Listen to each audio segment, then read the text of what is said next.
Spring training in full swing for the defending National League East champs. Today, Gio gets his first start in Florida with plenty of regulars behind him. The Nats host the Braves on a perfect day in Vieira.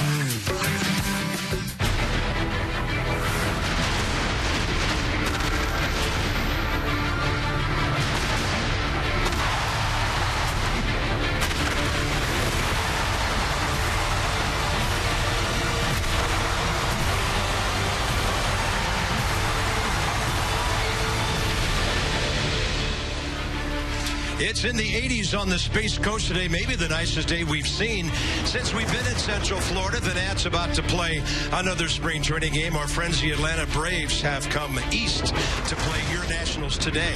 Bob and FP, and we come bearing some tough news. It's about Denard Span, and with injury comes opportunity, but this is a guy you don't want to be without. Yeah, it's your table setter. It's your leadoff hitter. It's a guy that made the Nationals go offensively last year. Gold glove quality center field, and Denard Span's misfortune is another guy's fortune. Michael Taylor going to get a lot of reps in the center field, but you look at what Denard Span brought to this ball club last year. He's going to be missed, but you never know what you're going to get from Michael Taylor, a guy that hit 300 in 2 minor league stops last year, a 390 on base percentage.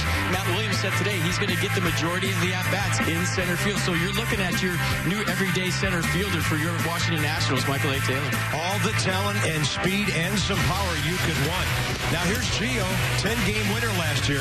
The Nats won 96. If he goes beyond 10 this year, this could really be something. His first outing is straight ahead in Vieira.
Is up in the air, but you look at 4 to 6 weeks, before he can start doing baseball activity again. So the good thing is he's got experience with it. He knows what to expect in that regard and what he can and can't do.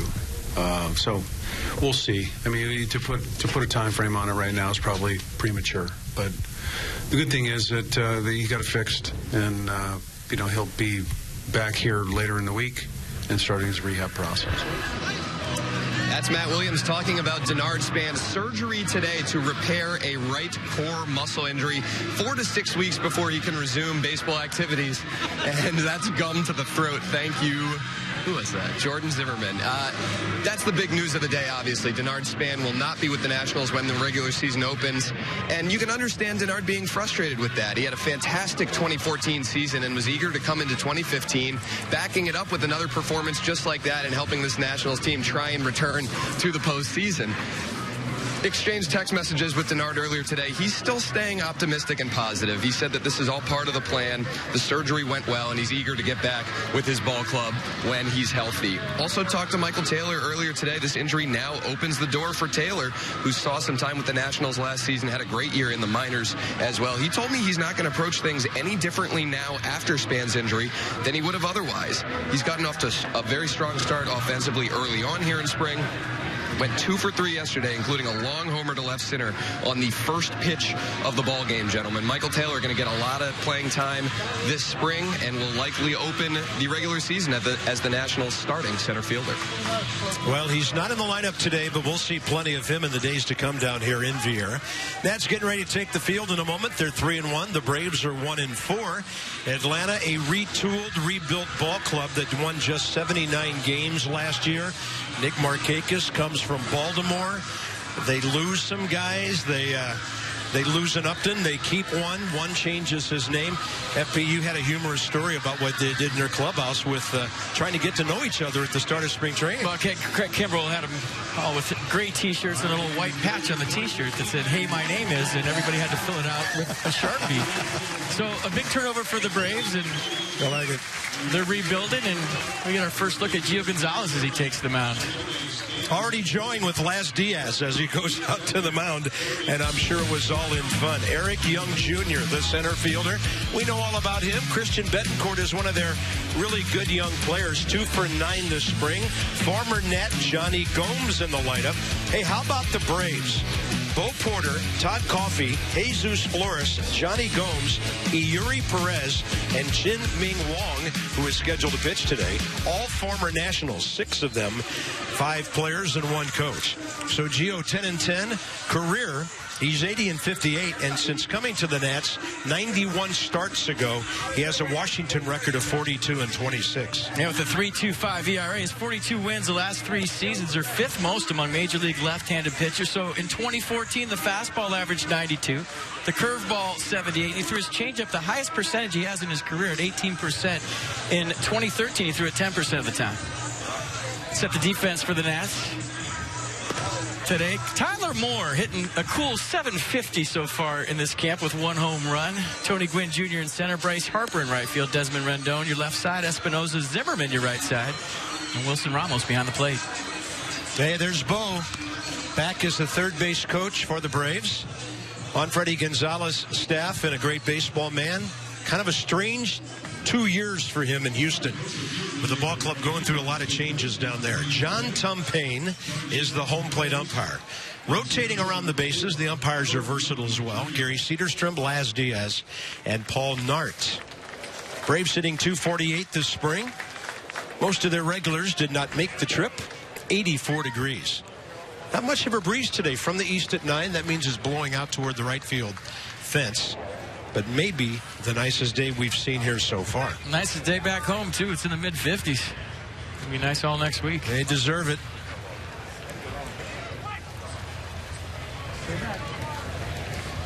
Gio's ready. And we're underway with a strike at 1:08 Eastern Time.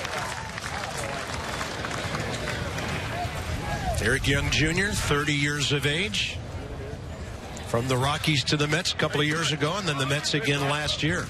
And never really played center field a lot in his career, but Freddie Gonzalez has him in center so far in spring training. The reports are that he's playing very well out there. And he can help this ball club big time. Busting his bat. Rendon overran it, had to reach back and get it. Then he's got the gun to make up for it. And Ryan Zimmerman shows us a little backhand stretch on the other side. Well, Rendon in for the bunt, just in case Eric Young Jr. decided. It looked like he overran it a little bit. Had to hit the brakes hard, did a nice job of staying with it, and then use that big, strong arm he has to get it over there in time. Had to rush a little bit with the speed of Young. A nice stretch by Zimmerman, like you pointed out. Pretty good on both ends at the corners. This is a young man the Braves consider a good prospect. He's 0 for 8 this spring. Second baseman Jose Peraza goes up hacking. And this is a kid the Braves would like to win that second base job. He's a legitimate leadoff hitter. He's been a leadoff hitter in the minor leagues. And when you think about the Atlanta Braves, they haven't had a true leadoff guy since Michael Bourne. This guy could be it for him. At least that's what they're hoping. Yeah, good-looking pitch by Gio, tailing it away from the right-handed batter.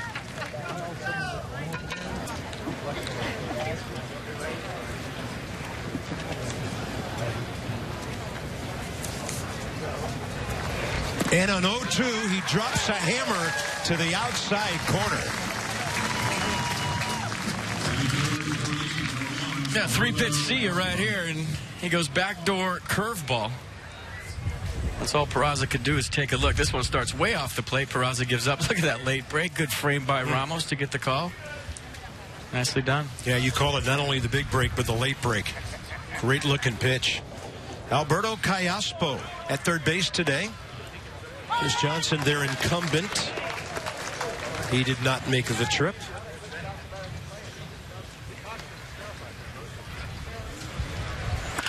And a line drive, and right there to Spirity and Desmond. So Gio gets himself some quick outs in a 1-2-3 first. Pretty good looking lineup. Orioles straight ahead.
Yeah, finally able to exorcise some demons, and a lot of them in Atlanta uniforms last year. Nats played well against the Braves. Here's the lineup. Tyler Moore, the talk of camp. There's always one guy every year who just does the unexpected. Tyler, 6 for 8, 4 doubles, a triple, a homer, 6 RBIs. Played winter ball in the Dominican Republic, and he told me it was a great experience, and it really got him ready for spring training. Here's Anthony Rendon looking for his first base hit. 0 for 6, and it's 36-year-old Wandy Rodriguez for the Braves. He was with the Pirates last year, made only 6 starts. He went 0-2. Yeah, his first Braves start didn't go very well against the Mets. About 2 hits, 1 run, 2 walks, and just 1 inning to work through 30 pitches in that inning. Freddie Gonzalez had to come out and get him. Didn't make the second inning. But a 3-pitch guy. Fastball, curveball, changeup. Fastball averages 88.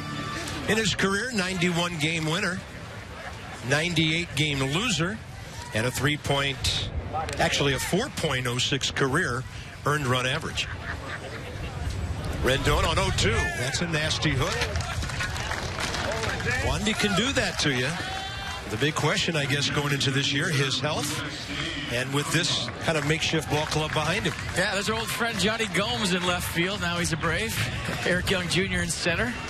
Zolio Almonte in right, Castro Callaspo left side, Peraza Johnson right side, and Christian Bethancourt behind the plate. There's a guy who brings toughness to any ball club on which he plays. Boston, Oakland, Washington before that. First pitch bouncer from Ugla. Callaspo cutting it off.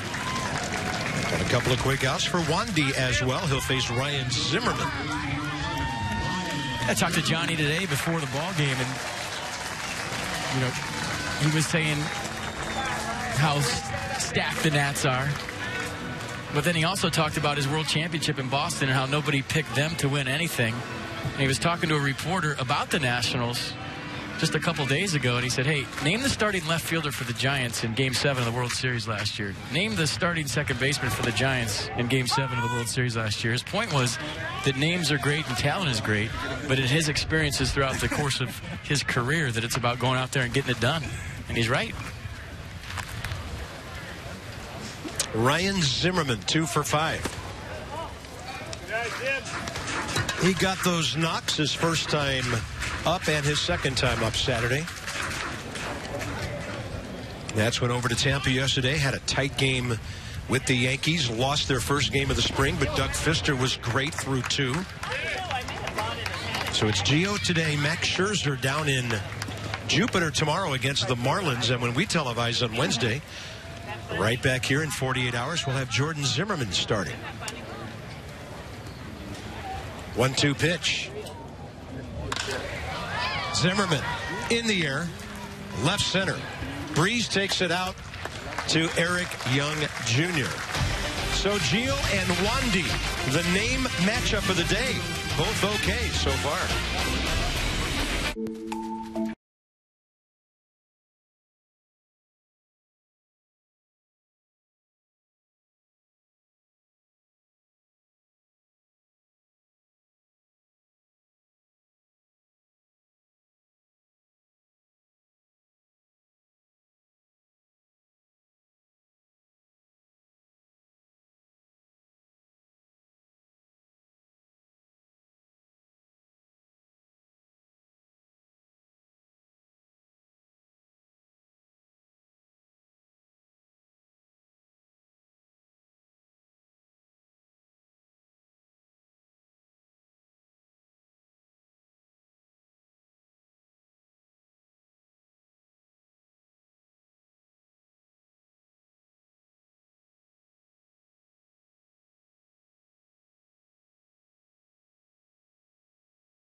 Well, Gio, a grounder, strikeout. Line out on the infield, getting his day started. Last 3 seasons, FP, you talked about the number of wins. You don't like the trend from 21 to 11 to 10, but hopefully that thing starts moving back the other way. I might be wrong. I think in 2012 he was 3rd in the Cy Young. I mean, there's been a lot of talk about the right-handers in this highly touted staff. What if Gio Gonzalez gets back to that 2012 form and he's completely healthy, about that shoulder thing all last year, kind of up against it, first time ever on the DL? What if this guy locks in with the other 4? Look out. And Gio delivers the first pitch of the second inning with 2 seconds left on the shot clock. 2 minutes, 25 seconds between half innings. I've looked at it a couple times. It's weird. 1 ball, 1 strike to Johnny Gomes. 2 for 7, couple of RBIs. 234 for Oakland last year in 34 games. 234 in 78 games with Boston. And in those 78 ball games, he hit 6 homers and drove in 32. But ended up the season in Oakland. A ball club that, man, did they remake their roster, and everybody thought they were the best team in baseball. And all of a sudden, evidently nobody in the clubhouse knew anybody, and it fell apart. That was very strange. Up and away. And then there's, to your point you talked about a moment ago. It's more than talent. Yep. If it was talent, the A's should have won the whole thing last year. That's how you're playing late, too. Yeah.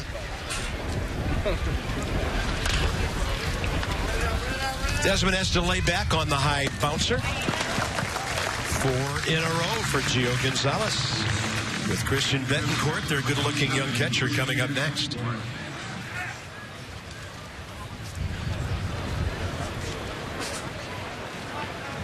Gio, by the way, first inning, 8 pitches, 7 strikes.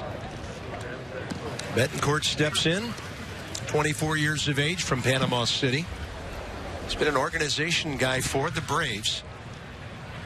1 major league at bat until last year, when he hit .283 in 91 games. And he gashes one beyond the reach of Rendon, down into the corner where Tyler Moore will dig it out. Bethancourt 3 for 10 in the spring with that 1-out double.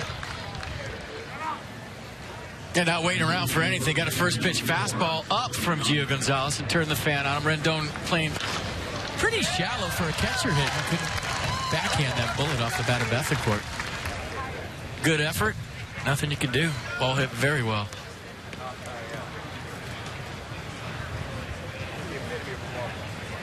That'll bring in Kelly Johnson.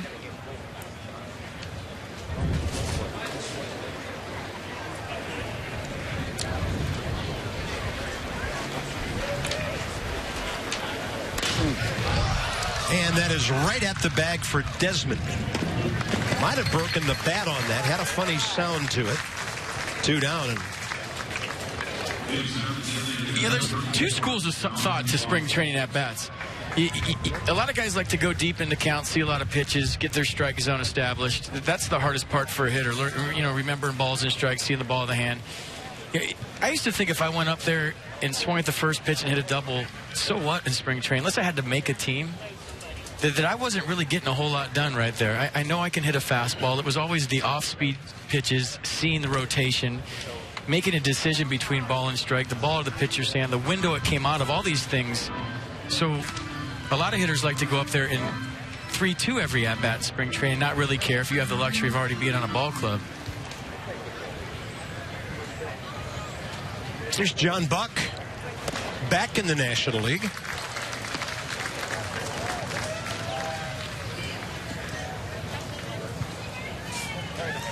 A.J. Przinsky on this roster, Bethancourt, and John Buck trying to make some waves. He's 2 for 3 with 4 RBIs already. He takes a healthy hack. He's always been a guy that if you challenge him, he can do some damage.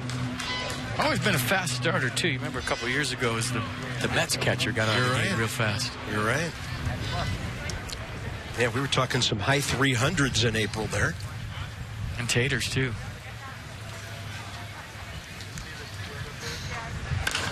And Gio with that good-looking curveball, another one to a right-handed batter to get a strike, and in this case an out as Rendon takes care of it. Bryce Harper, cleanup spot today, Desmond, and the hot Tyler Moore ahead. More excitement.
This 10th anniversary season at Nationals Park will be packed.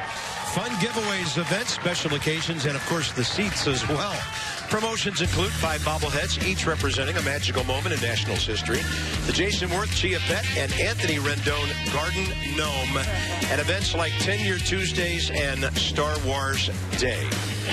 Tickets going fast for the biggest games of the season. Visit Nationals.com now for all your ticket information.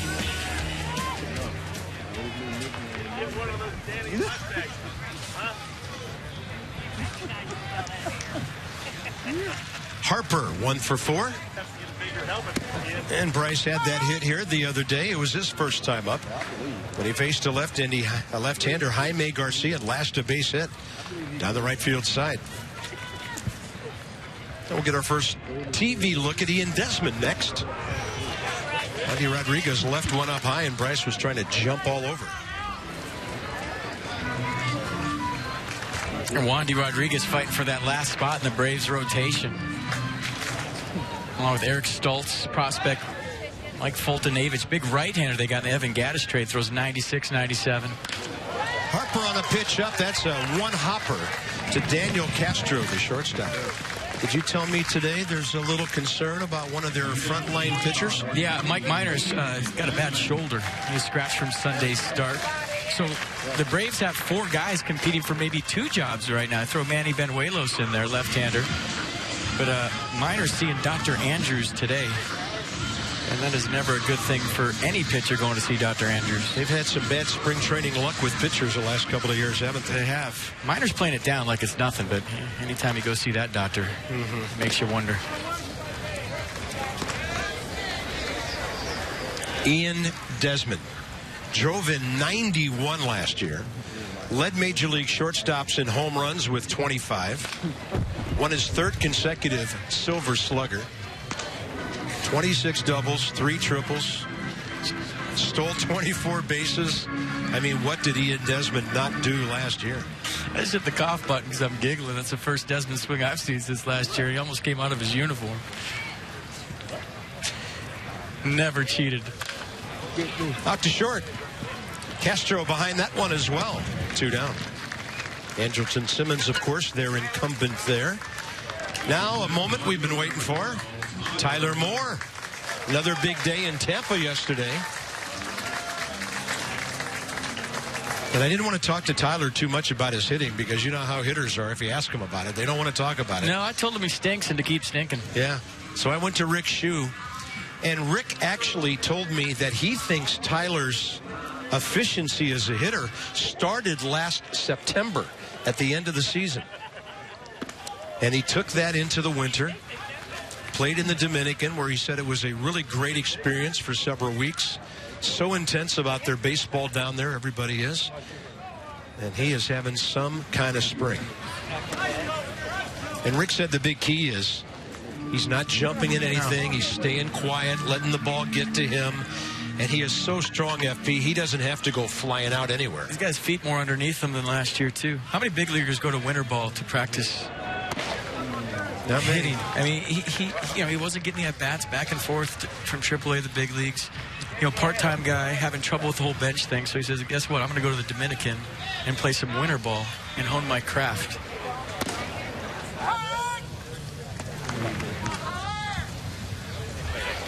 Well, and based on how great Jason Worth's fielding for the next several weeks, playing time in left field available, possibly.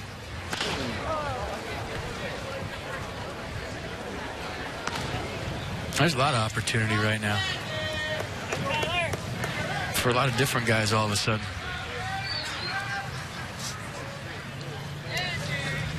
Good night, Tyler.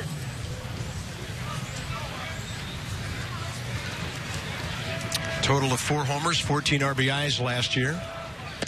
At the big league level, that's nasty from Wandy Rodriguez.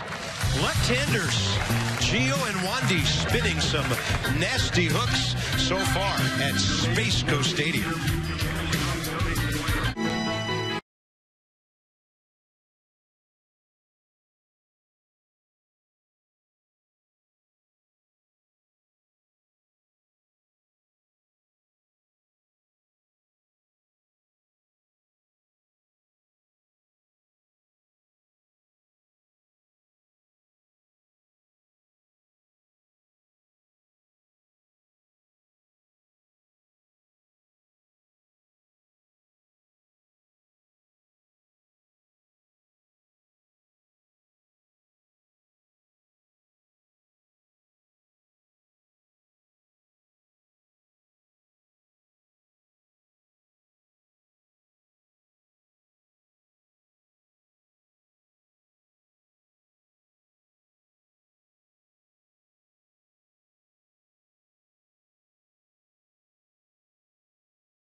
The offing in Atlanta, September 16th last year.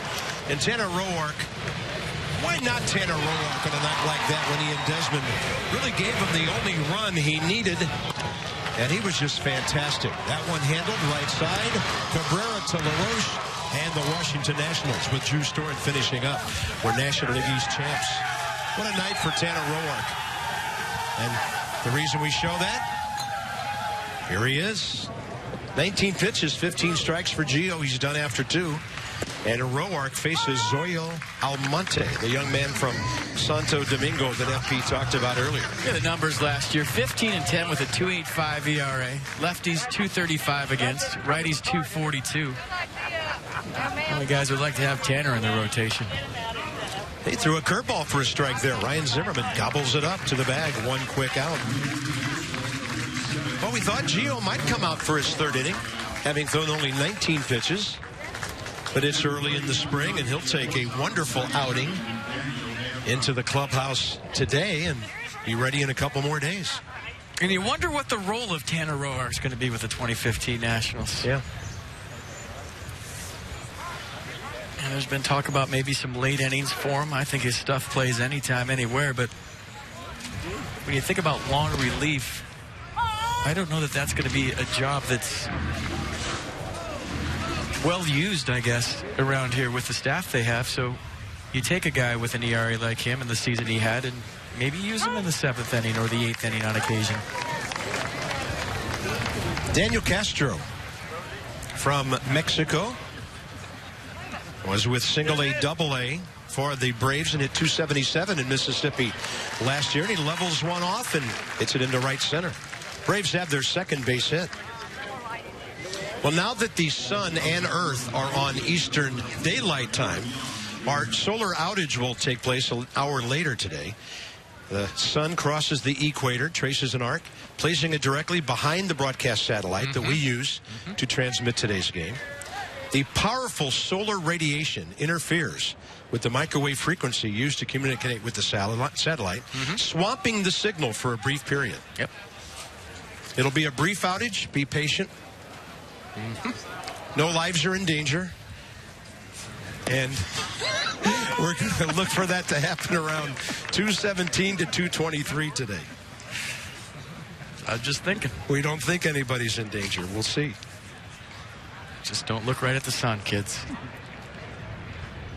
Eric Young Jr. bouncing ball to Rendon first time. Castro, medium lead. Young gets under one to right. The wind's going to take it and right it right out of here. Eric Young Jr. puts the Braves on top by 2. Any fly balls, day games here to right field, they're going to go. Hit that pretty well, though, Carp. Might have been a double without the wind, but that ball was squared up. Take another look at it. Fastball on the inner half, and it looks like that's exactly where Young was looking. Maybe a little elevated, belt tie, got the barrel to it. Yeah, it sounded like a homer. But that's where you pitch Eric Young Jr. You jam him. And you try to make him beat you on the inner half, and right there he beat Roark. Atlanta on top, 2-0 with 1 out. Jose Peraza again. He's from Venezuela. 335 at Double-A Mississippi last year. Combined for 2 home runs and 44 RBIs at Lynchburg and Mississippi. They play in Jackson, Mississippi.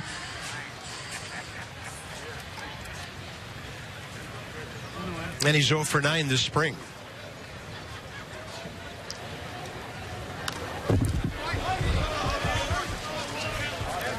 Braves have hit their 3rd home run of the spring. The Nats have given up 6 while hitting 3.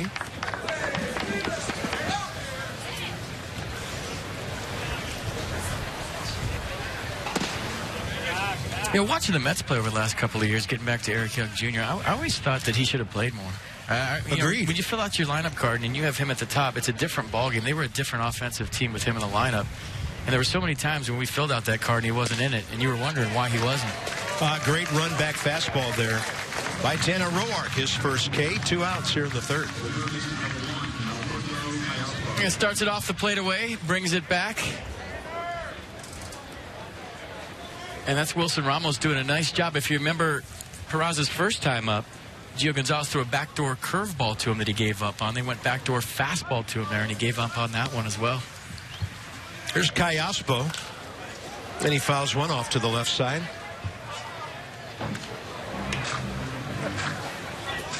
Callaspo, big league time in the American League with Kansas City, the Angels, the A's, after starting his career back in '06 with the Diamondbacks. To be 32 early in the season.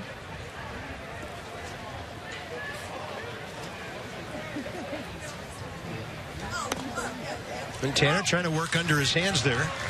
First with the curveball and then the fastball. He's got some swing back action going with that thing. Hitter gives up and it runs right back. Why not set up there again? This one a little bit up and away. Desmond has to barehand it. How about that? Ian Desmond. Brilliant play. Well, he had the top spin. He got caught in between, and he knew that he had a good runner, so he uses a bare hand, gets a nice grip and a strong arm. Make it look easy.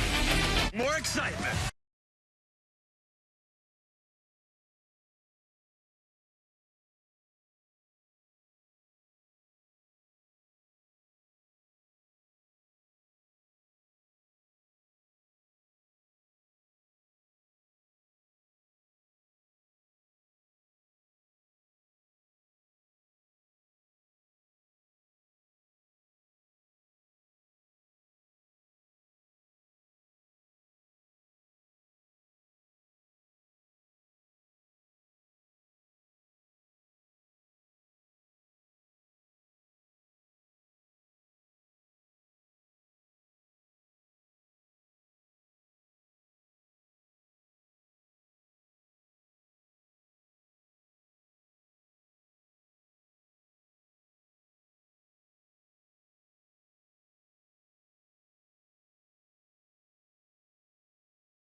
Braves have a 2-0 lead as we go bottom 3 at Space Coast Stadium, joined now by Drew Storen, who has taken a break from flicking sunflower seeds to step into the camera well. First of all, let's talk about that.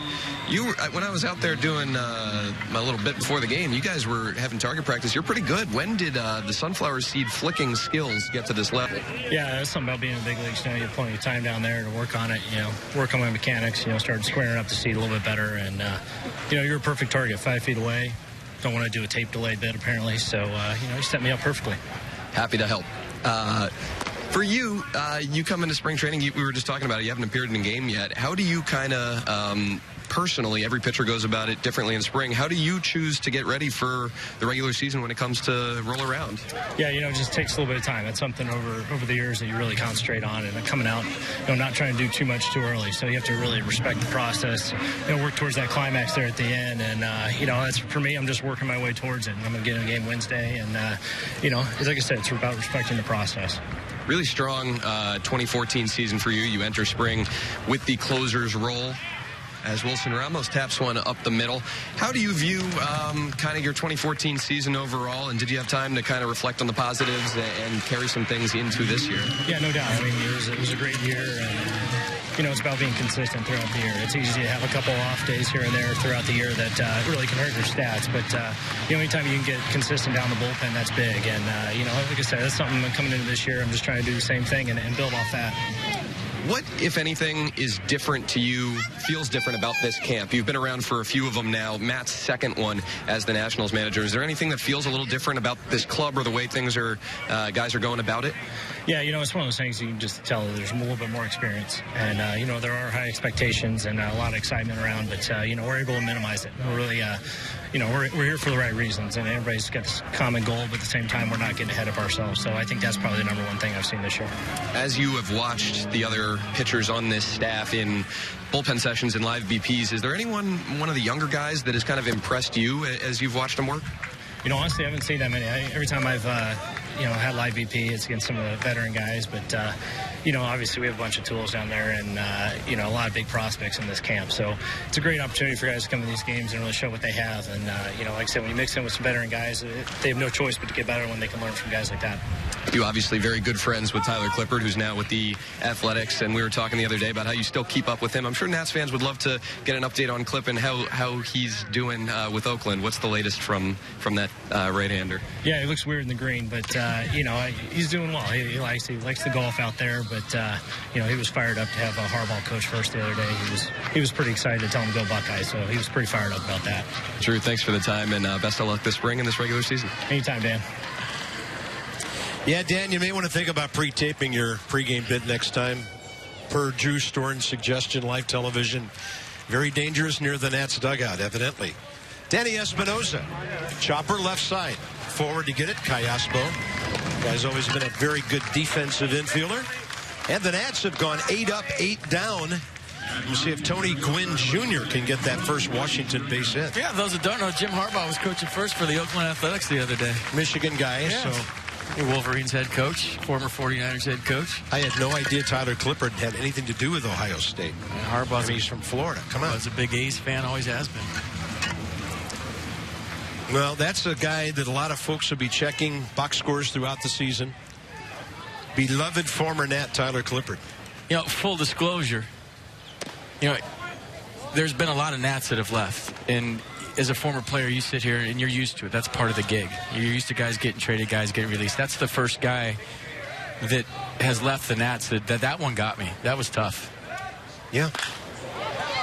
Looks like Gwynn will answer the request and get the Nats their first base hit. Tony Gwynn Jr. making a bid here. He can do a lot of things for you. He is a speedy, dependable outfielder. He's 2 for 4.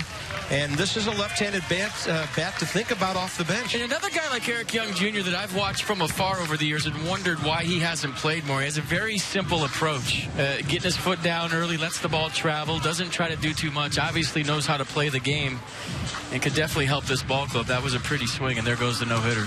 He was with the Phillies last year. Only had 155 ABs at the big league level. And I saw a quote about him once. He would be a basketball player, if not a baseball player. And his dad, Tony, was the best point guard San Diego State's ever had. He had a great basketball career, Tony did, for the Aztecs. I'm pretty sure he picked the right sport. I do, too. Played for his dad. Top of the order, Anthony Rendon struck out swinging first time up. Wandy Rodriguez still out there for a third inning. He's been solid.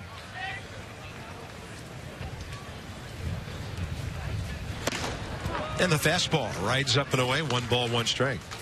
Wins above replacement.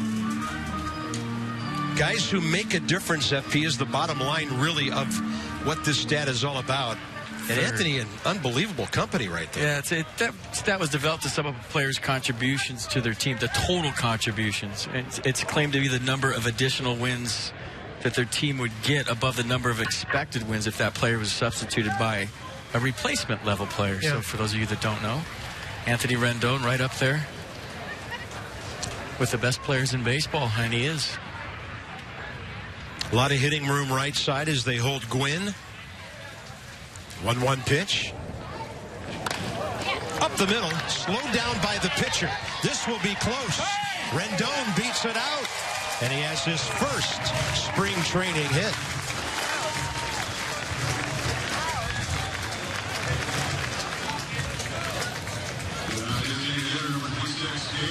Well, Rendon's a guy that could lead off some for the Nationals with Denard Span on the shelf for 2 or so months.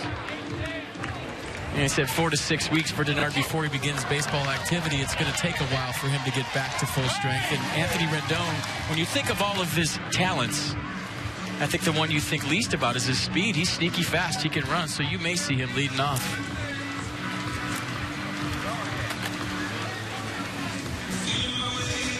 Dan Uggla is next. Hit a .162 for the Braves in 48 games last year. Ended up with the Giants. Only had 11 at-bats down the stretch in 4 games for them. He's 1 for 4 with an RBI here in Florida. 35 years of age in 2 days. His birthday is Wednesday. Yeah, he's hitting the head with a couple of fastballs, and they said it affected his vision throughout the course of his Braves career. He went to a specialist in Las Vegas this year, where his vision was perfect when he's standing still, but when he moved at all, his vision went down to where he couldn't see almost anything. So he's been training his eyes, strengthening his eyes, went to Las Vegas for an extended period of time and worked on, when he moves, seeing the ball better, and he said it's been a lot better. Wandy Rodriguez takes care of that. So he's been good through 3. 2 hits, 1 on the infield. On to the middle innings now. In Vieira, Braves 2-0.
A 2-run jack off the bat of Eric Young is the difference in this one as we head to the top of the 4th inning. 2-0 Braves. 2 lefties locking horns here. Gio Gonzalez very well today. Wandy Rodriguez did his thing. So Rodriguez fighting for that 5th spot for the Braves. Gio just getting his work in. The curveball was nice. The fastball's down the zone. Wandy Rodriguez, fastball looked a little extra fast to me today. I didn't remember him throwing that hard. And the curveball is as good as it's always been. Yeah, vintage Rodriguez for Atlanta today. Tanner Roark out there for another inning. Johnny Gomes leads off. That's a sharp hook right there, a late breaker. Gomes a bouncer to Desmond first time.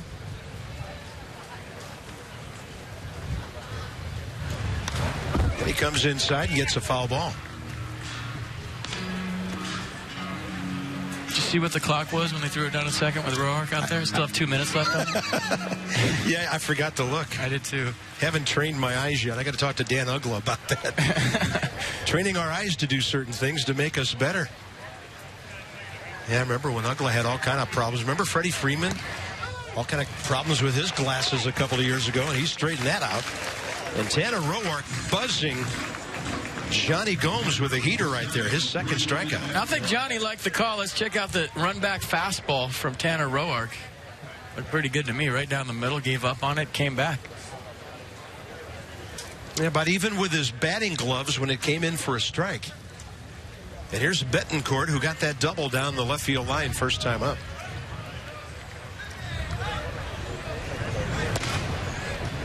Roark's strike thrower right now. Always a strike thrower. Just an amazing story, this young man out of Wilmington, Illinois. Breaking ball, and sometimes it's great to have a shortstop who's 6'3". Sometimes it's great to have a play-by-play guy that saw it. I had no idea where that ball was. I got to admit, You saw it? ball's on the ground here, And line drives, they're hard to see. We are so low, we're looking through the screen. And on a day like this, I'm glad they can see it before we do. A little elevation, not a problem. I knew where the ball was when I saw Desmond jumping for it, basically. And here's Skelly Johnson.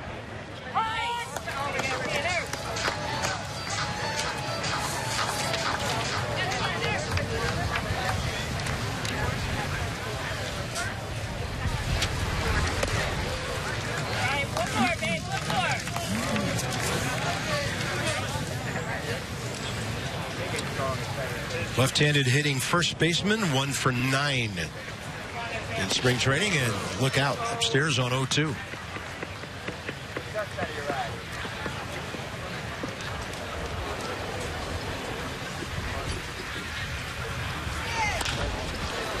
Might have taken a little bit off that one.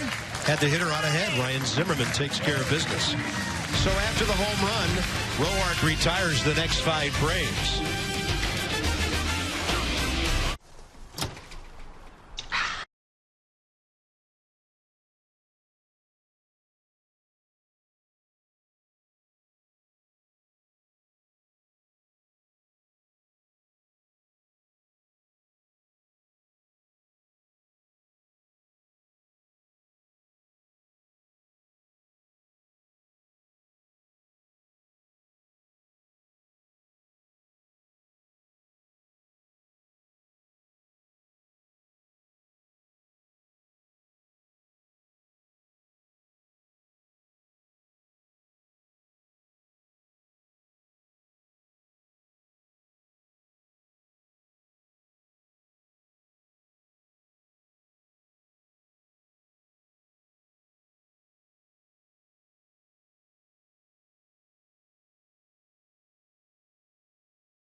Still a 2-0 game as we head bottom 4 at Space Coast Stadium. Michael A. Taylor joins me now in the camera well. Michael, thank you for taking a couple minutes. First of all, and most importantly, what happened to the high top fade? The people loved that hairdo last year, and it's gone now. What's the deal? It had to go. You know, it served its purpose for the time, but, you know, it's nice to be able to put my hat on and have it fit now. Who was it that cut out the back of your hat last year when the high top fade was popping out the back? That was Kevin Franson, was so kind to give me a little more room for it to breathe, you know. And now we're just going with a normal... Just a regular, you know, crew cut, you know, high fade. Okay, I'll try and pull my spirits back up after you breaking them down. But how do you think back on your 2014 season? And obviously a very different spot for you coming into spring this year. Last spring, you had just gotten out of the 40-man roster. Did things feel a lot differently this spring than they did last year? Yeah, definitely a lot different. Last year I didn't do interviews where Drew Storm was throwing seeds at me during. So, you know, it's a little different, and I'm having fun, and it's just good to be here. What was your major takeaway from last season as Ryan Zimmerman gunned out at first? Your first taste of the big leagues, and obviously a very positive season for you in the minor leagues as well. What kind of did you learn last year? What's the main takeaway that you pull from 2014? I learned a lot. I think the hardest thing for me being up there was trying to continue to do the same thing I did in the minor leagues. You know, you get up there and things are a little different. You want to try to do a little more, and you know, you just have to best stay with your game. That was a direct hit. Yeah, it was. It was a good throw. How many times did you watch the home run in your debut, and was your family just loving that whole thing? Yeah, they definitely loved it. My parents still talk about it and try to get me to watch it and things like that. And, you know, I was happy because it was exciting for them. It was a pretty special moment. Now, towards the end of last season, I remember talking to you and you saying that one thing that you wanted to improve upon especially was strike zone discipline and cutting down on the strikeouts. How have you seen that progress in that area? Have you sensed yourself making strides? I'm definitely trying every day. I think naturally I'm an aggressive hitter, so sometimes being a little more selective is better, and going up there, picking a pitch. I mean, the more at-bats I get and the more I work on it, hopefully the better I'll get. Now, obviously, the news today is Denard Span having surgery and how that might impact this Nationals team. You told me earlier today that you don't approach things any differently now as you did before his injury. Is that tough to do? You might now find yourself getting a good bit of playing time. Is it tough to keep that same focus? I mean, definitely a little different than, a few days ago, but I think the biggest thing is trying to just continue to do the same thing. And like I said, that was tough last year, going up to the big leagues and, trying to stick with my approach and not do too much. So hopefully I learned something from that last year and continue to do that now. Did Matt Williams or Mike Rizzo have anything to say to you over the last couple of days as this became apparent that it was going to happen? Kind of the same thing, just, because the news would come out and things like that, and just let me know, get better, work on my neck, and, get ready to play. Michael, thanks for the time, and best of luck this season. Thank you. It's so weird about Nats Fest, Carp, is I had Souza Jr. and Michael Taylor, they were getting asked questions by Nats fans about how frustrating it is to be on a team that doesn't have any jobs available. Souza Jr. gets traded, now he's playing. And this is Michael Taylor's shot. I mean, he's going to have a long look in center field, a couple of months at least. And, you take advantage of that opportunity. You never know, how your career can change just by this little look-see that he's going to get on an everyday basis. I mean, this is his shot.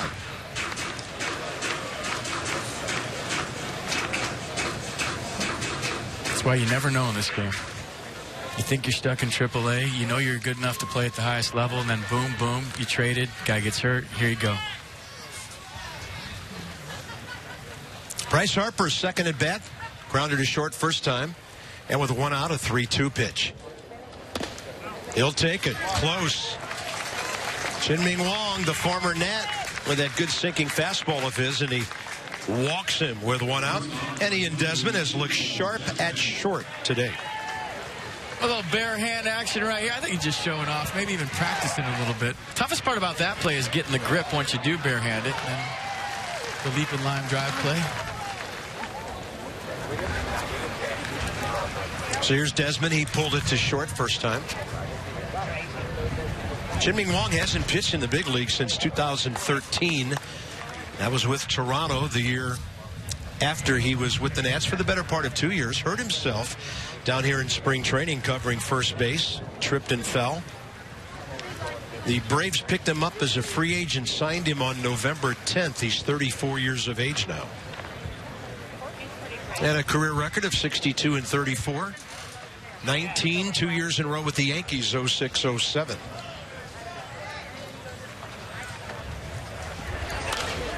Pitch up, and Desmond was all over it. Taking some good hacks today, and that's what you have to do against a guy like Chien-Ming Wang. You're trying to elevate him, meaning I'm looking for anything up, and my eyes light up. He got it. Fouled it back. It's an early spring training swing as far as the timing goes.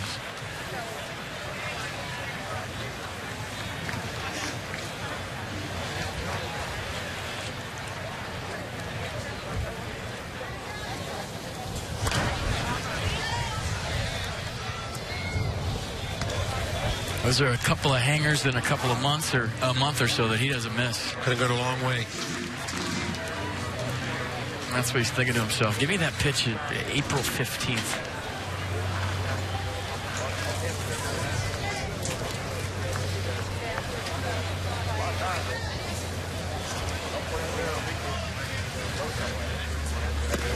And then Wong dropping that one down and in on him.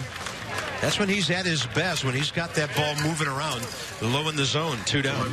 Nats Plus is back, folks, for 2015. It's going to feature incredible benefits, including discounts, exclusive events, and more for a limited time or limited. New members can also receive an official 10th anniversary Nationals jersey while supplies last. Don't miss out on what's sure to be a memorable season, starting with your guaranteed seat opening day. See it right there, guaranteed opening day tickets. Nationals.com/Nats Plus for way more information. And guess when that is? 4 weeks from right now. Bring it on. I can't wait.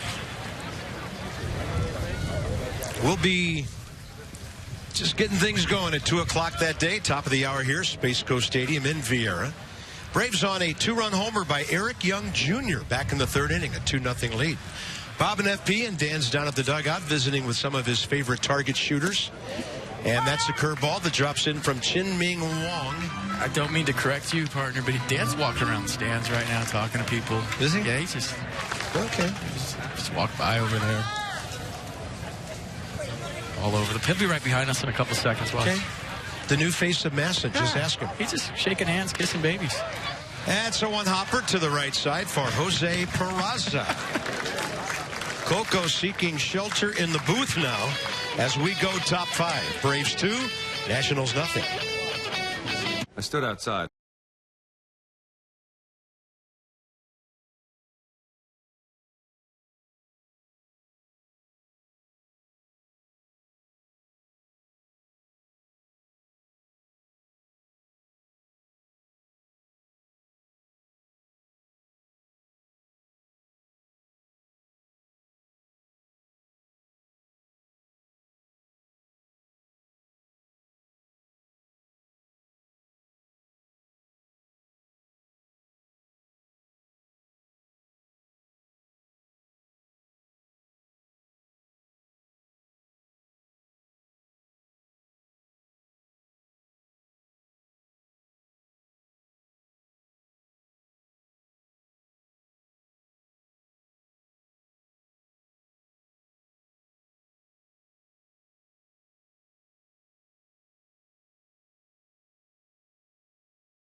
East Division Championship, 2014 National League East champs. Won by 17 games, if you remember that night in Atlanta. I mean, we show Masson Classics all the time. We could have just shown our in-game reporter, Masson Dan, in a Masson Classic, and we're about to show you the good memories of that night in Atlanta. The celebration, and here it is.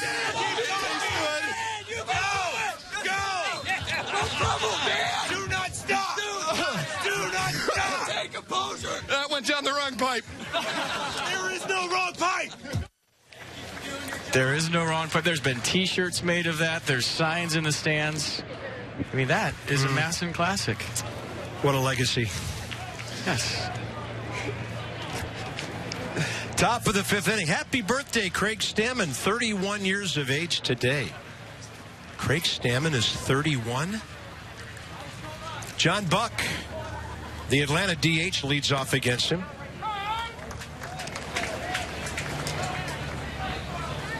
Dan was even telling me, Carp, that he signed one of those "There Is No Wrong Pipe" shirts today. Wow. Wow. That's probably what he was doing when we were just Things probably on eBay already. Yeah. 1 ball, 1 strike.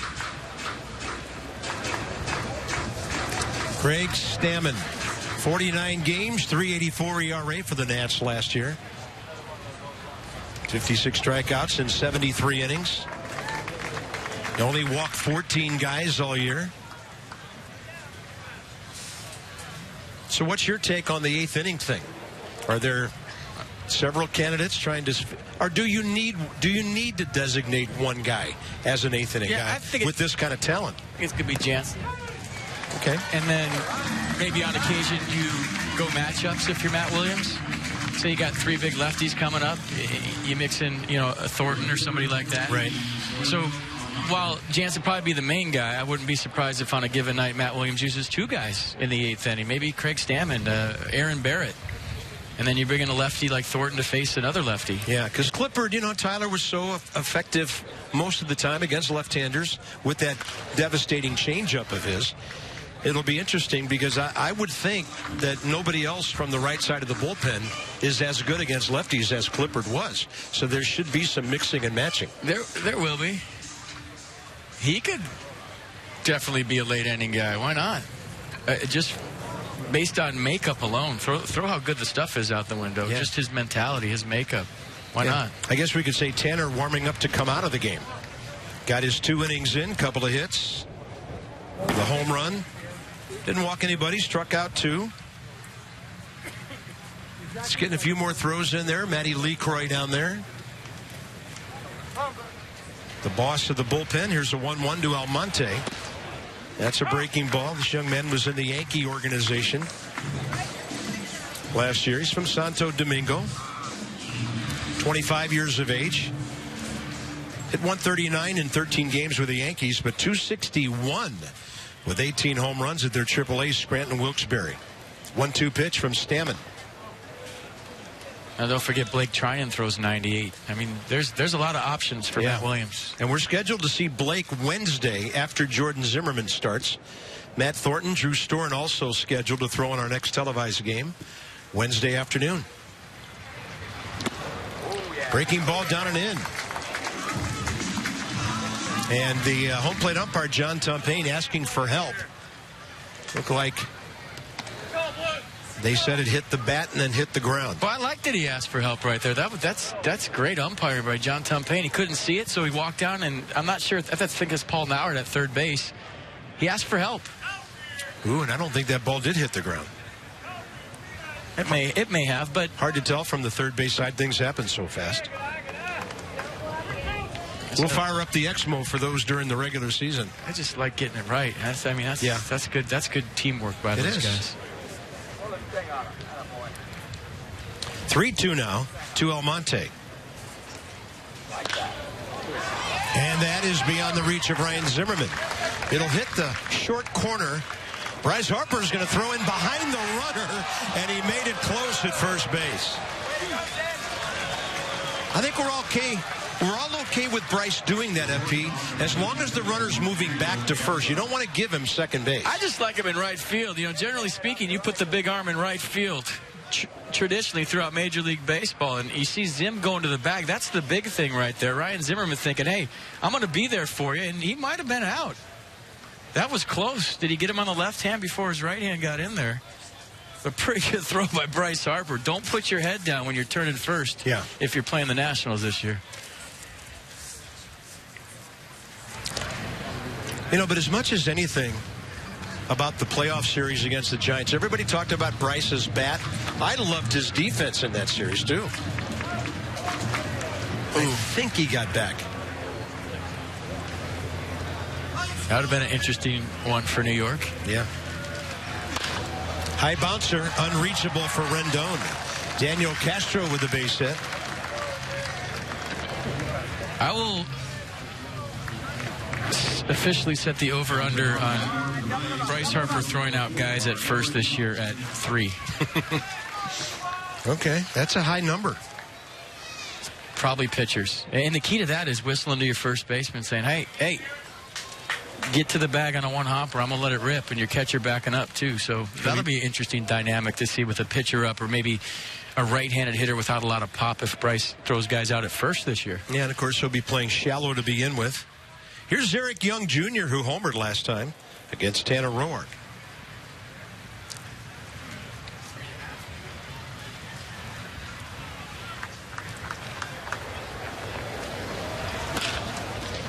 To the right side, Espinosa, Desmond.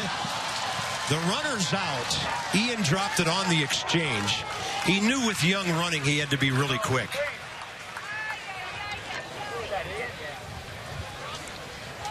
Yeah, we'll see right here if it was on the exchange. I'll buy it. And you see his head pop up just to check the runner at third to make sure. I mean, he was trying to rush, like you said, Carp, but that's what you have to do, and that's the effect that Eric Young Jr. has on a defense. Now he's rolling right here. I have first couple of pitches, if I'm him, I'm stealing.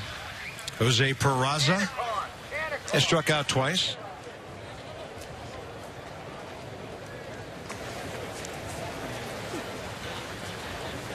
Eric Young Jr., well over 100 stolen bases in his big league career.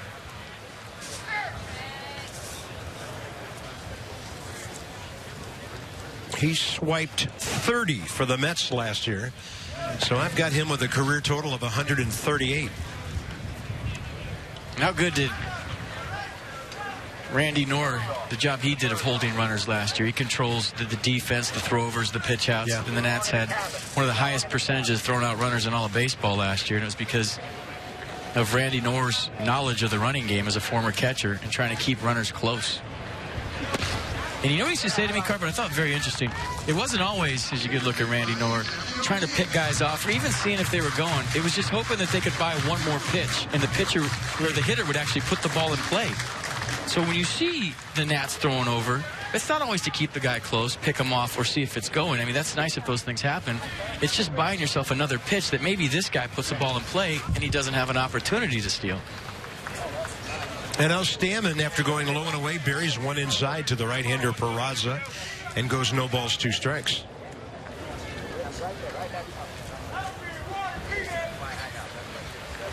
Braves about hit the Nationals 5-2, looking to add to their 2-0 lead here. Top 5. Bigger lead by Young.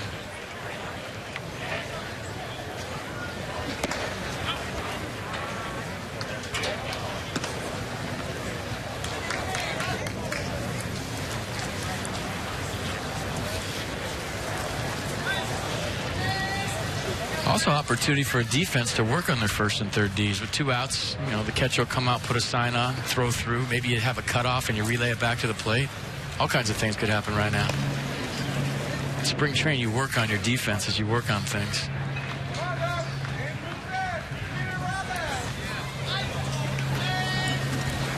Two on, 2 out.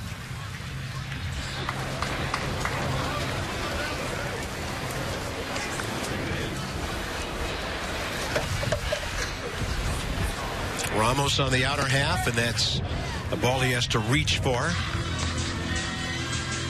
There's generally, for those that you don't know, about 3 first and third defenses. One is a catcher come out, throw straight through, we're tagging the runner out. 2 is usually the shortstop or second baseman reads it. If you have a chance to tag the guy out, you tag him. If you see the runner go to third, you come up, meet the ball, and throw it back. Some teams have one where the catcher arm fakes only and goes to third base and looks for the runner. And here we go. And that was the look for the runner at third base, no throw. And Young swipes it, standing up. And the reason you put on various plays is based on the runner's speed at first, the runner's speed at third. So this is probably play number 3, let's say. And Wilson Ramos not throwing. You see the middle infielders holding their ground, nobody covering at second, and he was looking for the guy cheating at third and an easy out.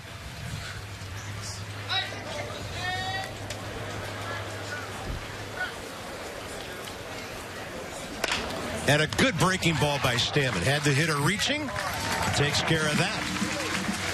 Craig Stammen, a long inning, couple of hits, but he strands both. Bottom of the order ahead for the Nationals.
And watch Jordan Zimmerman's reaction.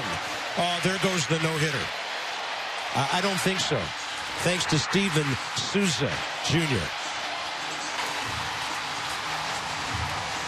And I'd have to say, FB, that Jordan suddenly in disbelief of that play being made, and then the exhilaration of making history. That was just one of the most incredible moments I've ever seen on a baseball field. He'll pitch Wednesday right here on Masson against the Detroit Tigers. You'll see that at 1 o'clock, and then there's the rest of our schedule. Yankees at the ballpark, April 4th. That'll be a good one. Yanks at the yard. Wilson Ramos, bottom of the 5th. Chien-Ming Wang. Glance one off the glove of Christian Bethancourt, his catcher. Ramos, a bouncing ball to short. First time up. Wandy Rodriguez really had the Nats right-handed batters pulling the ball on the ground. He pitched 3 really good innings. And I'm sure Freddie Gonzalez feeling a whole lot better about that veteran lefty. Let's give it to me, Bill, not a science guy. I won't hear it right now. Yeah, we're seconds away from our solar outage. The sun crosses the equator, traces an arc that places it directly between the broadcast satellite used for transmitting our games. So it's a kind of a minor type eclipse. The radiation interferes with our frequencies, so we will get swamped on our signal possibly for a few seconds. Usually brief, so be patient. Nobody except everybody in the truck in danger. Never know when things may go haywire out there. I just always hope it's when I say something stupid, but that could be for like 3 hours. Yeah, that's more like a total eclipse of the sun. They should make a song titled that. Here's Danny Espinosa, pulled one to the third baseman first time up. Talked to him today about batting right on right. He said, hey, he just goes in there and competes. He's not thinking about not hitting right or left-handed anymore. He's bought into it 100%. And he says once you get in there, you really don't think about it. You're just hitting. Yeah. It's a good test, though, against the Chien-Ming Wang sinker. Yeah, some of the stuff is coming back toward him like they would against a lefty. If he throws that sinker, Wang goes with his slider there, and it goes the other way outside. 1 ball, 2 strikes. When he hits a nasty slider in the gap for a double, that's when he'll have full confidence in this, that he stayed in there and was able to accomplish that. Danny goes the other way. Jose Peraza, close. Espinosa almost stole a base hit there. 2 down. Treat your clients, employees, friends, or family to an amazing outing at Nationals Park this season. Book a suite or club experience for your group and enjoy incredible amenities like a private bar. Who doesn't like that? Pool table and all-exclusive food and beverage. Call 202-675-NATS or visit nationals.com/groups for more details. Tony Gwynn Jr. has one of the 2 Nationals hits today and the only one that left the infield. Anthony Rendon followed with a hit off the pitcher's glove in the 3rd, but Dan Uggla grounded out, ending that threat. And the Nats have had 1 base runner since the Harper walk with 1 out in the 4th. So Tony Gwynn Jr., 2 for 4 in spring training.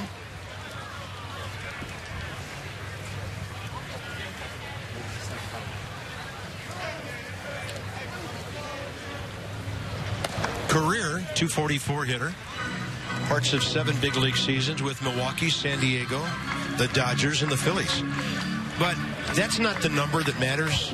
His career pinch hitting average is .261 with 14 RBIs. It's because he has a simple, low-maintenance approach. That doesn't surprise me at all.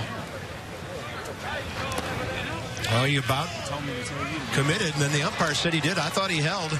But he gets rung up on that 1 ball, 2 strikes. Yeah, I thought he held 2. The simple approach I'm talking about, see how his foot is down early? Allows him to see the baseball. Well, we'll see here. I don't think he went. That's a take. Yeah, I don't agree with that call, but a good 2-strike hitters. 1-2 pitch. Fastball up.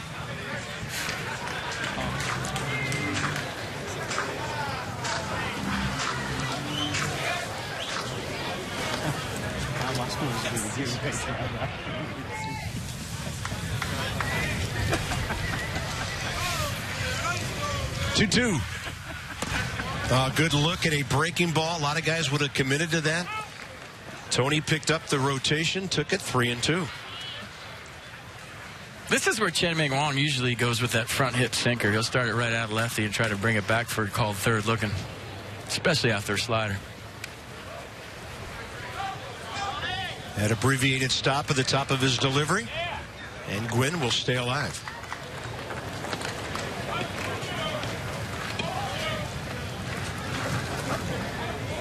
He's a guy that might have trouble with the shot clock. Chan Ming Wong, not the fastest pace ever. Yeah. Well, at least Jesus Colome has retired. That would have been a very expensive 50 or so games. And Gwynn gets one up in the air. It's riding the jet stream. Almonte back and watching it. And it's on the ground off the wall. And Tony Gwynn Jr. is heading into third. He's out. It looked like he beat the throw, and then they put the tag right on his back. And the inning is over. Still a good at-bat by Gwynn. Worked it to 3-2, hit the ball off the right center field fence. Looked like he was safe at third. Irrelevant in spring training. He's shown his manager that he knows how to hit. Take a look at it together. Pretty good relay right here. Good throw right on the money.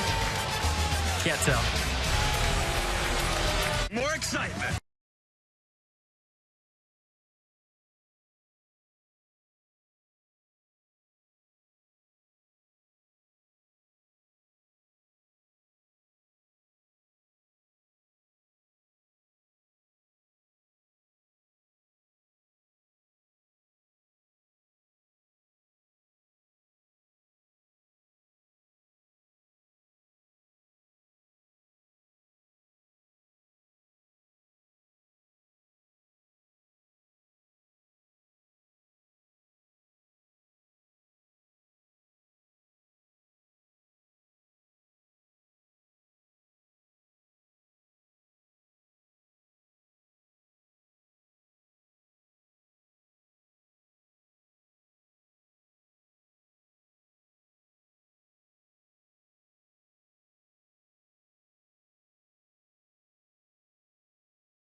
So we played New York during the commercial break, and we looked at the replay a bunch. 2-0 Nationals. Tony Gwynn Jr. with a couple of knocks today. A single first time up and a double this time up as he tried to stretch it into 3 with 2 outs. And we'll let you look at it from a few angles. And I think Chan Tumpeng got it right. Good relay. Great relay throw. No tag really needed by Castro. The throw just kind of took him into Gwynn Jr. You see the tag on the hip. The hand just shy of third base. Good angle by Tumpeng. Look at the view he had. I mean, he is right on the spot. Almost impossible to miss that. So good hustle by the home plate umpire. They're working on things, too. Got right in position and had a good look at it. Yeah, looked like Daniel Castro there, the shortstop, on that relay. So we're going to the top of the 6th inning, and the Nats will show off their only left-hander scheduled to come in from the bullpen, and that's 26-year-old Matt Grace, who pitched 50 games last year, 22 at Harrisburg, 28 at Syracuse. Listen to the ERAs, 1.02 AA, 1.30 AAA. And again, one of those guys we get to hear about, and then 1 year later down here in Florida, we get to see him. He was born in Palos Verdes in Southern California, 6'3", 204. And going up, hacking Alberto Castro, 6th inning underway. He's got a good chance of making this team.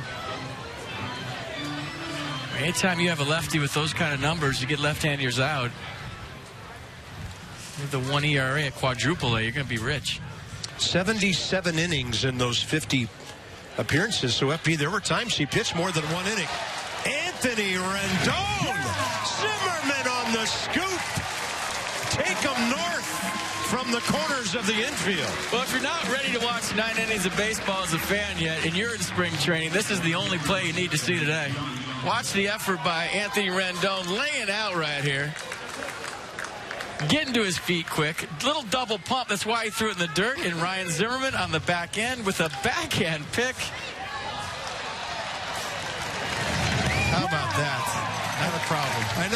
Ryan was thinking, I used to do that. I better catch this throw from him. Well, he's thinking he used to do that on short hops at third base off the bat. That pick right there for Ryan Zimmerman is exactly like him going to the backhand toward the bag on a short hop line drive, so not a problem. That was spectacular. Yes. Johnny Gomes, a ground ball and a called third strike.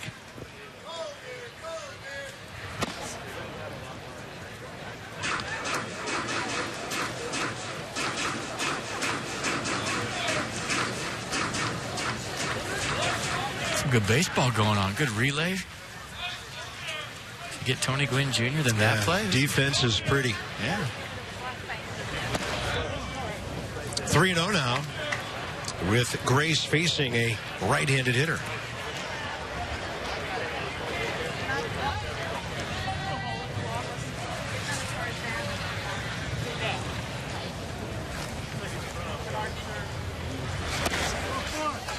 Didn't miss by much, but he walks him on 4 with 89.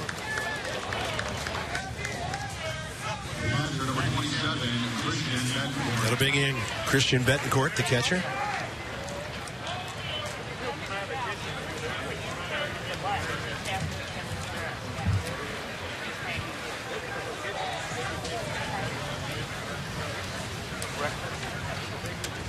Braves like this young man a lot. He's only 23. 8 homers, 48 RBIs at AAA Gwinnett last year. And then 31 games with the Braves. He had 248. Of course, they had Evan Gattis catching quite a bit. He has departed.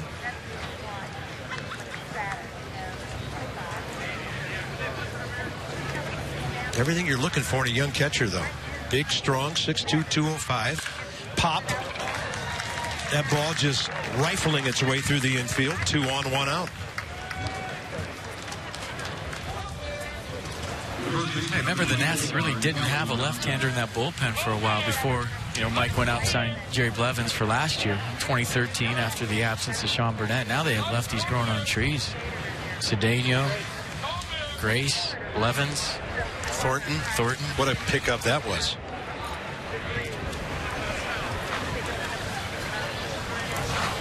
Matt Thornton will be scheduled out of the bullpen here on Wednesday when the Tigers come calling.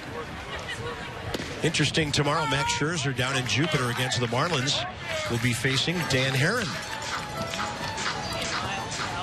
Taylor Jordan, Jerry Blevins scheduled to pitch behind Max tomorrow. It's a good ball club, the Marlins. Yeah. Real good ball club. I'm not sure Miami's the epicenter of baseball yet, as one club executive says it will be. But they can make some waves down there. And they're going to be solid in the East. There is no doubt about that.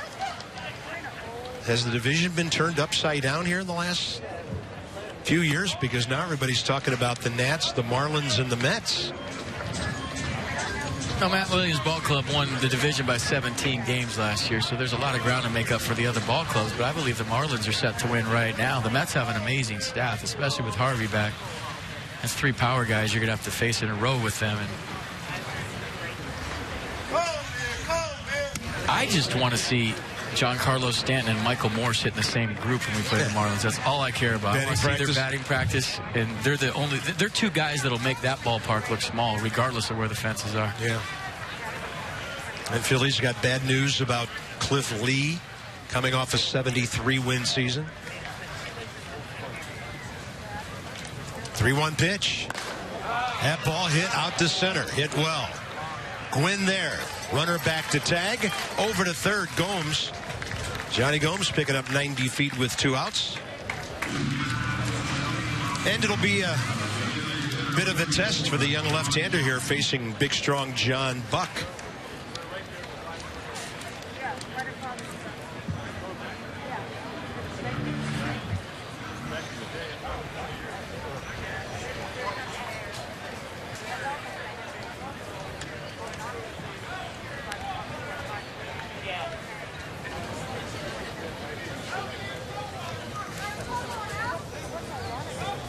Buck is grounded out, struck out looking. The ground out against Gio. Final out of his 2-inning outing. when Gio gave up just 1 hit, 19 pitches, 15 strikes. Craig Stammen struck out Buck leading off last inning.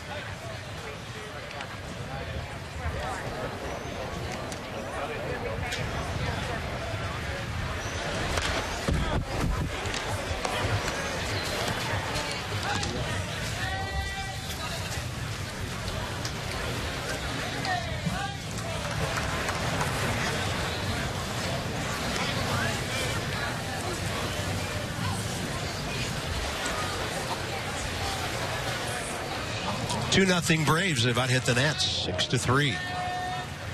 Then with 2 outs here in the top of the 6th, that's a fastball up in the zone for a strike.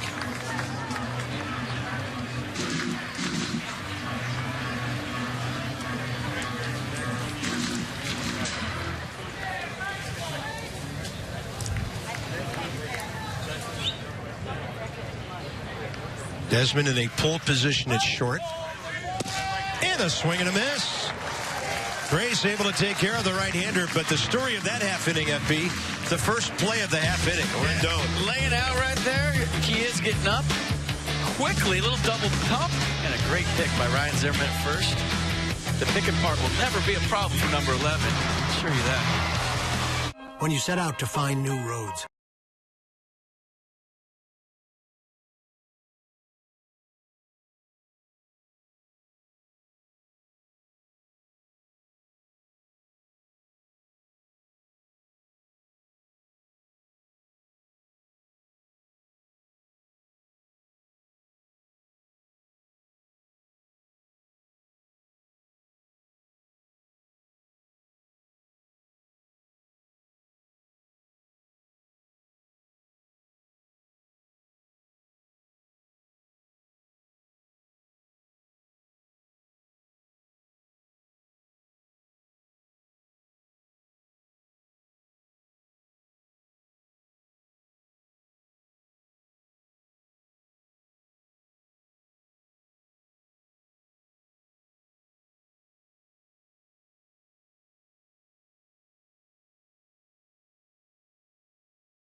Well-played ball game. Smiles all around. Solid spring training performances by the Braves and the Nationals today. Anthony Rendon gets to lead off after that spectacular play. Got his first spring base hit off the glove of Wandy Rodriguez with a hot shot last time up, but that was 3 innings ago. Jin-Ming Wong, his 3rd inning of work, and he misses inside with a curveball. Your future cameraman right there, little Nata dude. Taking a picture of his favorite Nat, Anthony Rendon. Checking out the gear.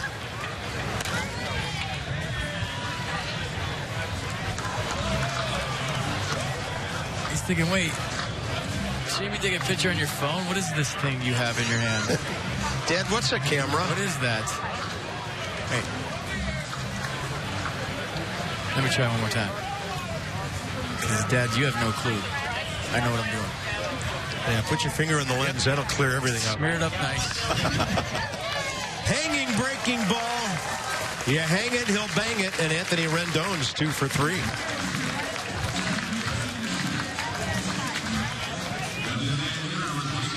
Last 2 Nats hitters with base hits. Staying back nice on the off speed. Up. He saw that big. So checked in with his first knock of the spring in the third, and Rendon 2 for 3. This is a kind of spring training game, with all due respect to our young guys trying to make this ball club a little more to our liking, because the starters are all going to get 3 at-bats today. Things got a little crazy in the 5th inning here on Saturday. But Uggla's up there, Zimmerman's on deck. And the Braves have pretty much left all of their guys in from the start of this game as well. 1 ball, no strikes. And Uggla had one hand come off the bat on that helicopter swing. Might have tipped it, and the count's even. If Wong throws Uggla the same pitch he threw Rendon, it's a 2-2 game. Yeah. That's a pitch that Dan Uggla's never had a problem with, that kind of cripple slider out over the plate. Yeah, they'll be ducking in the beer garden.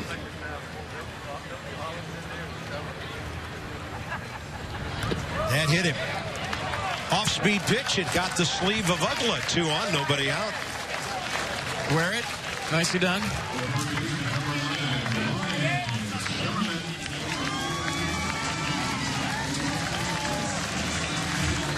If memory serves me well, the first time the Nationals ever played the Yankees, Ryan Zimmerman hit a walk-off homer against Chien-Ming Wang at RFK Stadium. Joe Torre had used Mariano Rivera quite a bit up until that day. And Rivera did not come in, and Zimmerman walked him off. Back then, he was probably saving Rivera against a good team.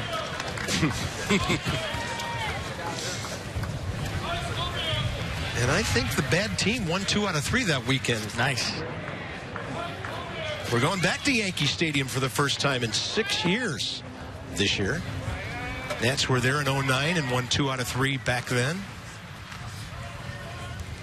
In fact, one guy who's pitched in this game today was one of the principals in that series. Craig Stammen was a starter. He and John Lannon just about made the starts of their lives in that series, and the Nats took 2 out of 3 from the Bronx Bombers in their still new ballpark at that time. Be cool to go back there. We'll be visiting Tampa Bay for a couple of games. Zimmerman hits it hard, but a big hop. Dropped by the shortstop, and they're still able to turn the 6-4-3. Couldn't hit the ball any harder. And so hard, dropped it, picked it up, still turned the double play. I've been watching Ryan run to first the last couple of times. You remember he blew out that hamstring last year, was kind of battling through it during the playoffs. And it's fully healed now, and he's getting down the line fine. It'll be up to Bryce Harper with 2 outs to get the Nationals on the board. Bryce has bounced out to short and walked. He's 1 for 5 this spring. Hunting his first RBI.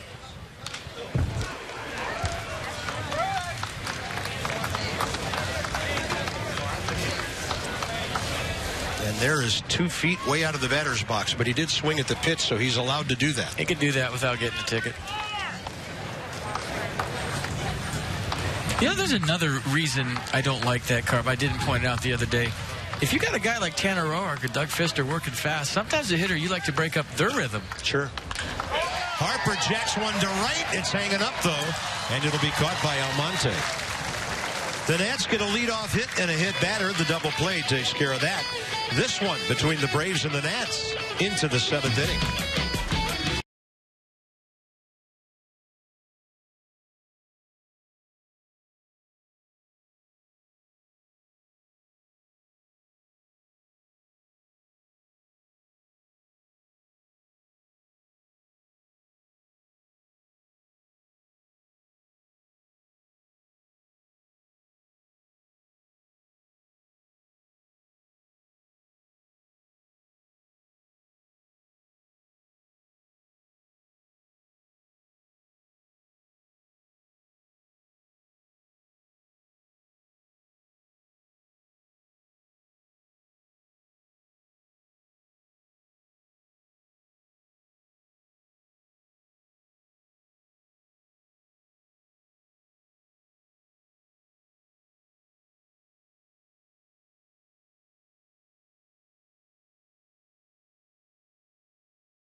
2-0 Braves. We're going to the top of the 7th inning. Well, ask and you will receive. We dip back into the Masson archives. June 18th of 06, and there's the swing. Ryan Zimmerman into the bullpen in left field against Chien-Ming Wang of the Yankees. The Zimmerman walk-off legend was just beginning at that time. Saw Marlon Byrd in that scrum. Brian Schneider in there. Matty LeCroy, a catcher back then. That's so fun to go back and look at the old highlights because there were times when we had to wait a little while for some of those to happen. Whole different deal now. Evan Meek, by the way, the new Nats pitcher. My, how times have changed. Have they ever? Tyler Moore still in left field, evidently. Center Derek Robinson taking over for Tony Gwynn Jr. I'll have to check on right field. That might be Clint Robinson. Here's Evan Meek.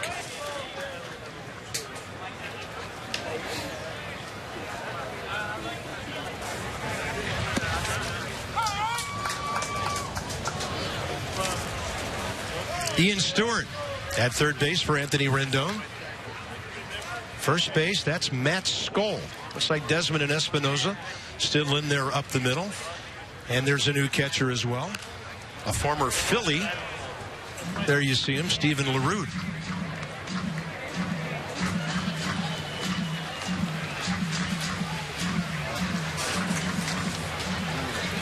Zoyo Almonte with his third at bat of the day. Base hit last time. He's 1 for 2.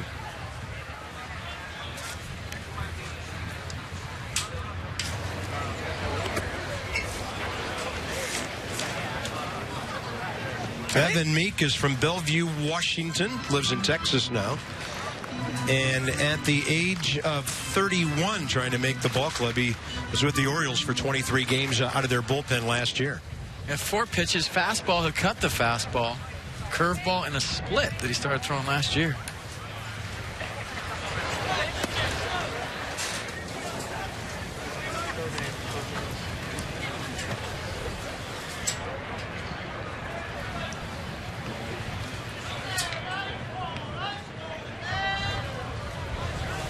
Started his big league career with the Pirates in 08. He was with them through 2012. Didn't pitch in 13 in the big leagues. And a 5.79 ERA with the Orioles last year. But something about him, Mike Rizzo brings him into camp.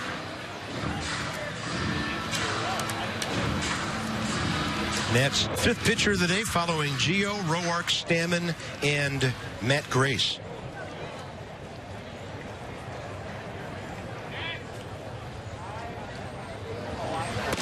And the breaking ball stays outside.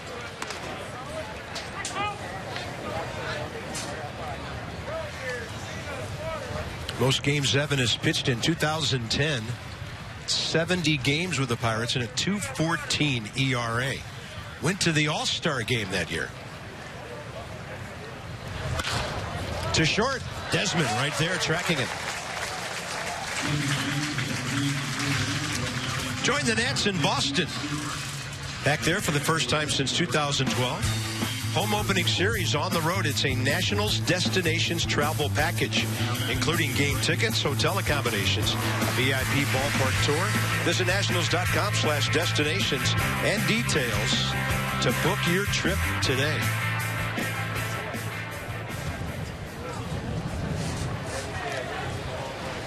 Looks like Daniel Castro in there for another AB. A lot of friends that are going up to that series in Boston. Who wouldn't want to be at opening day at Fenway Park? How about that? 3 opening days for the Nats. Home, Philadelphia, and Boston. Play the game in 2 feet of snow, but it'll still be fun.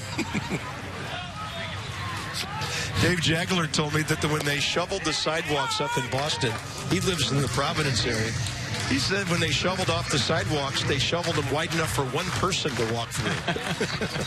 A lot of work, man. Blow out your back doing that. So a lot of people turning sideways to get down the sidewalks.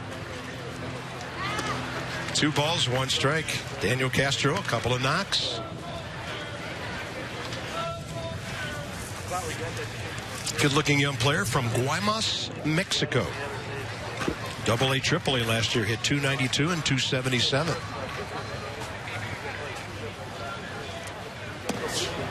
Three and one.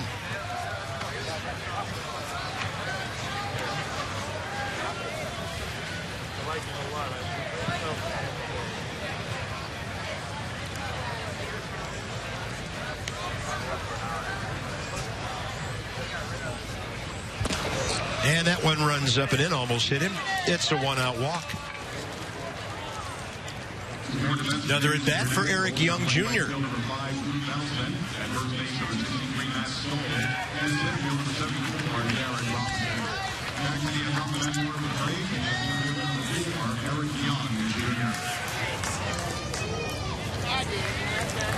A couple of our favorite people in the booth. Marla Lerner Tannenbaum comes by. Art Facillo, who's instrumental in what's going on down in West Palm with the Nationals' progress on their hopefully new spring training home. In the West Palm Beach, the west side of West Palm Beach, up north of the airport there. And Art told me today that if everything falls into place, 2017 will happen. But he said there are a lot of pistons going up and down that have to get into sync to make it all happen, and progress is being made. It's no balls, one strike. Great area of Florida.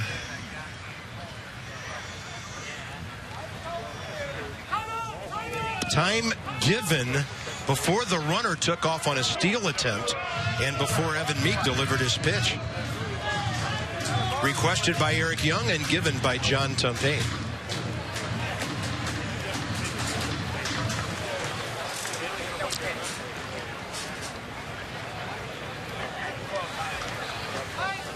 Just as long as they don't serve that beef stew they slopped up here today in West Palm Beach, we'll be good. Yeah, some doubt whether the broadcasters would make it through the telecast today. Look at that speed by Eric Young. I mean, that is a bona fide double play ball. And Eric Young just said, they're not going to double me up. Keeps the inning alive. Well, anytime you're a stolen base threat, that's more than keeping the inning alive, because he's looking to be in scoring position here in a couple of pitches. Good hustle by Eric Young Jr. I'm telling you, everybody talks about the Marlins and Stanton's contract. The D. Gordon signing to me is the biggest thing. He is a game changer. He was the one guy all season long, a lot like Eric Young Jr. That's why I'm going there right now. Is when that guy gets on base, the whole dynamic of the baseball game changes more than any other base runner in the big leagues, in my opinion. Then you can have a guy like Ichiro in that lineup who can move the ball all over the place. Then the big boppers. And don't forget about that kid in left field. He's pretty good, too. Christian Yelich. It's a good team. One of the good young players in this league. Ozuna's ready to have a breakout season. He's got crazy pop in center field. That's a solid ball club. And they're hungry. Jose Peraza, I know you love the approach of the guy at the helms, the skipper there, too. Yeah. Be interesting, the early games between the Nats, and I think it's big that the Nationals show whoever that we're legit and the hype isn't just hype. Right. Don't give anybody any hope.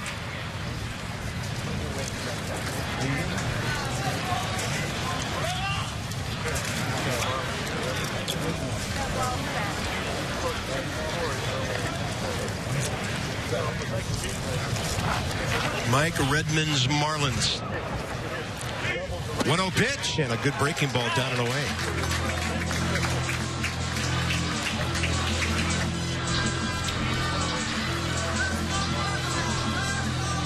A little off-speed pitch. Nice late movement.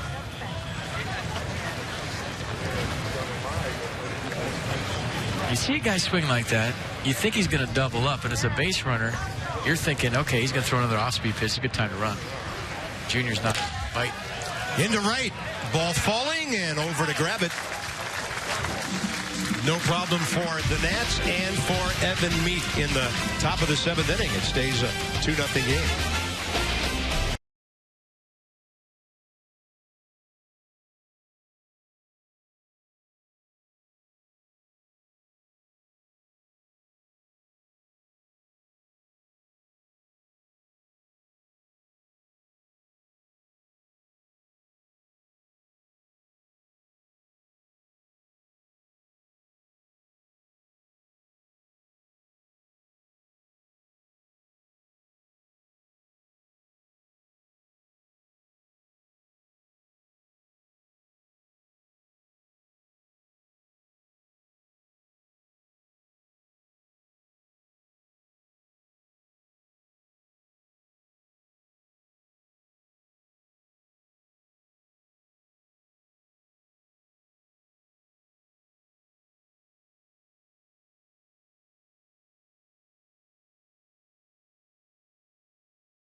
Copyrighted telecast is presented by authority of the Washington Nationals and may not be reproduced, retransmitted in any form, and the accounts and descriptions of this game may not be disseminated without the express written consent of the Washington Nationals.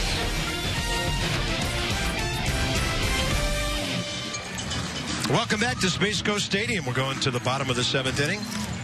Some changes on the field. We'll get you up to date. First of all, it'll be Michael Kahn, number 58 for the Atlanta Braves.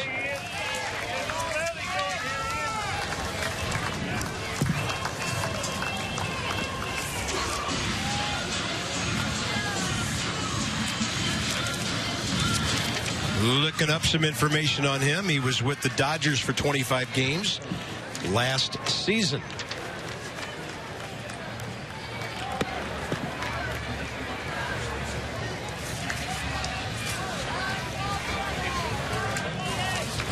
Another at bat in the 7th inning for Ian Desmond.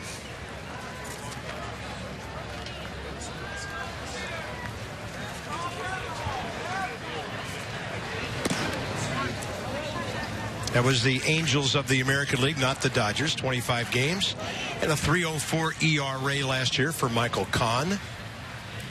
Ian Desmond has bounced to short and struck out. Yeah, fastball averaged 94 last year, so he's got a good heater. Slider's his best secondary pitch. He'll throw an occasional changeup. And by the way, I want to give a little credit where it's due. That was Drew Vedelson, one of the extra guys added to the roster today who made that running catch in right field, replacing Bryce Harper last inning. Drew Vedelson, Dale Carey, and Mario Lisson came over from the minor league camp today to join the big league club, and want to give those guys their due.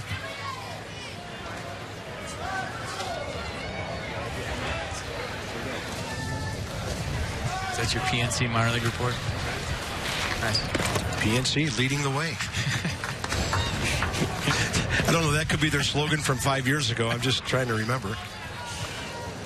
But they've been a wonderful sponsor of ours for years. 2-2 to Desmond. Can't reach the heater away. 91 on the gun here. First out, 7th inning. Tyler Moore, we keep talking about him, and Dan has more. Bob, you talked earlier about how Tyler Moore said that his time in the Dominican Winter League helped him. He had 299 down there, 6 homers in 22 games. So from a production standpoint, it allowed him to see pitching and to really feel good at the plate coming into spring training. But he also said he enters spring this year with a quiet mind. He told me he's in a good place confidence-wise and just kind of mentally. He knows the situation that he's in as far as his role with the Nationals. He's out of minor league options this year, which means that the Nationals cannot send him down to the minors without first putting him out on waivers where other teams could have a crack at him. And that's a little bit of something that hangs over players' heads at times, but he says he's not thinking about it at all. He's just going out there on an everyday basis, trying to see the ball well, trying to do the best that he can to make this ball club. And now, with Denard Span hurt, with Jason Worth coming back off surgery, with Nate McLeod still working back from shoulder surgery, Tyler Moore getting a lot of playing time in spring training and doing a good job early on of impressing scouts. Well, a classic example of control what you can control. Leave it up to the manager and the GM to take care of all that other business. If he gets playing time consistently, he can put up numbers at this level, and I've been saying that for 3 years. There just hasn't been any room here.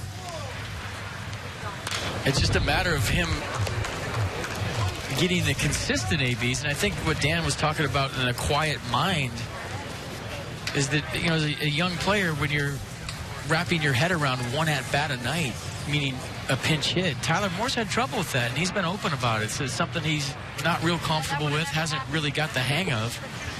You know, you go for one, you still got 3 at-bats if you're an everyday player to make the adjustments. But when you're a pinch hitter, that's your whole night, one at-bat. And for a young guy that's never done it and never had the taste of playing every single day at the major league level, that's a hard thing mentally. He plays, he hits. It's pretty simple. 3-2, and Tyler Moore got jammed on that pitch. And out to short. Man, finally came down for the second out. MLB.TV Premium, the #1 live streaming sports service, is now available. Join millions of subscribers and watch every out-of-market game live in true HD on over 400 devices. Visit MLB.TV for details. Well, one of the finest young men we've had with this ball club was Jesus Flores. His career was about to blossom. He was hitting well over 300 for the Nationals. The year he got hurt when a line drive got his right shoulder in Arizona. And it's just been a long road back. He was dropped by the Royals last year, wasn't real happy about his time in Kansas City. Told me before the game today he's healthy, he feels great, and we wish Jesus the absolute best. He and Wilson Ramos, good buddies, and they greeted each other very warmly today. That was Steven LaRue, the backup catcher for today with the ground ball. This one to the 8th inning. We thought our case.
Time for a little game summary as we cruise into the top of the 8th inning. 2-0 Braves.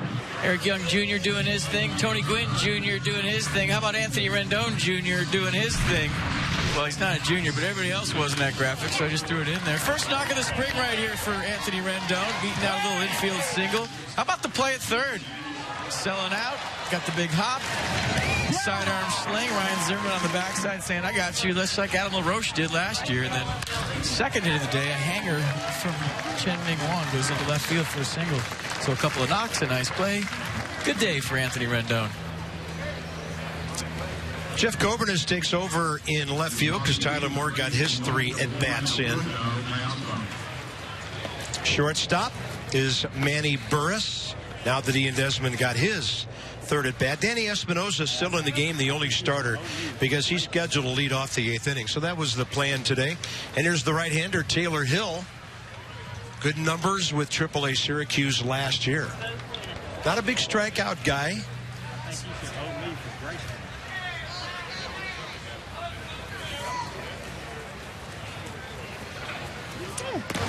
Taylor Hill, 6'3", 233 from Nashville. 3 games, 1 start with the Nats with a 9 ERA, 9 innings in 3 ball games. And this is Alberto Callaspo with his 4th at bat for the Braves today.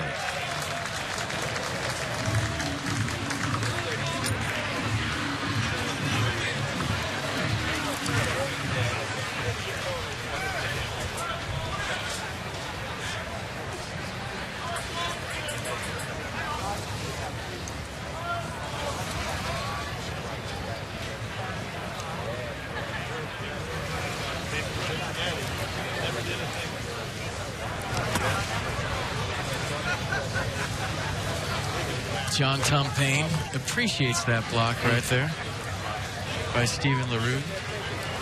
Nobody on. I got your back, dude. You see him talking right there? That's what good catchers do.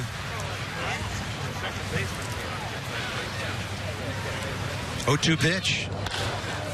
Challenge fastball. 1 hopper that got on the ground right in front of Danny Espinosa. Picks it cleanly for the out. Caspo has hit into some terrible luck today. He lined out his first time up, got robbed by Rendon his last time up, and hit a bullet right there. He's 0 for 4. He's hit the ball well today.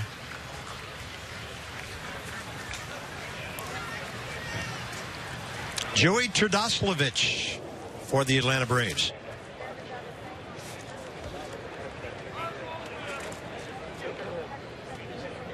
.6', 200-pound switch-hitting infielder from Sarasota.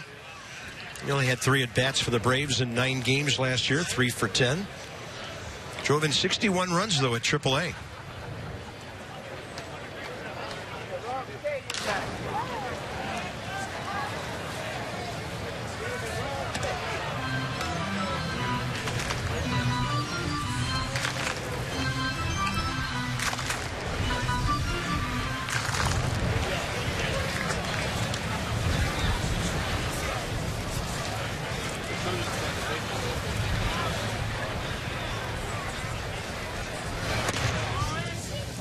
Ball in, said John Tumpain. 2 balls, 1 strike here in the 8th.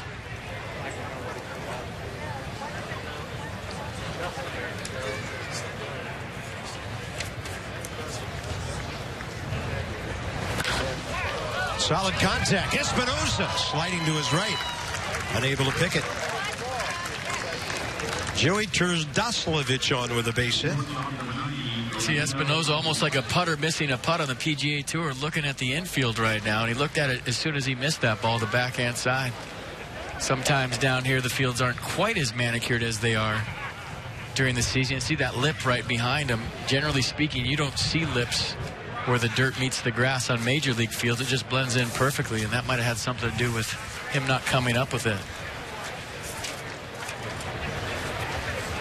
Osheino Albies, the hitter here, not listed on the Braves roster or travel squad.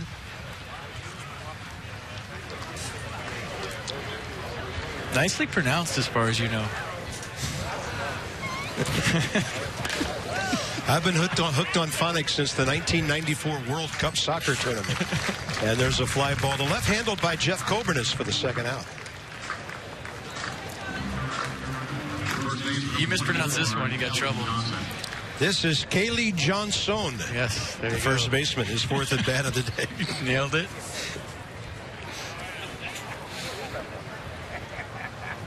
Yep, that's the way I pronounce it. Some hitters are easier than others for pitchers and announcers. That ball running in there for a strike. John Buck on deck if the 8th inning continues.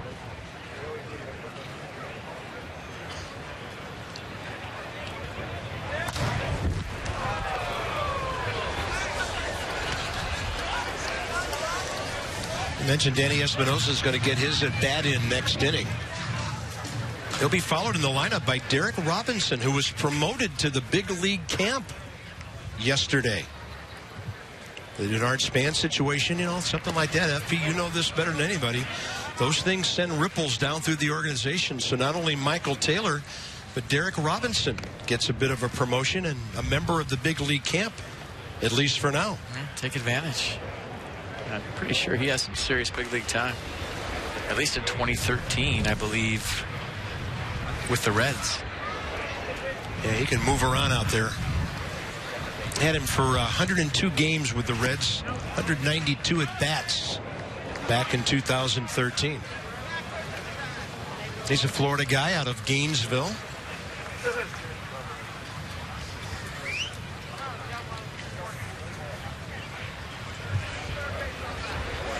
I've been impressed with Tony Gwynn Jr. in the 2 games we've watched. And that's a guy that, if that swing stays that simple, has a chance to not play for 3 or 4 days and then contribute on the 5th or 6th day. It's hard as a bench guy at the major league level to keep your rhythm, keep your timing when you're not in there every day. But his swing is so low maintenance from what I've seen here and in the past that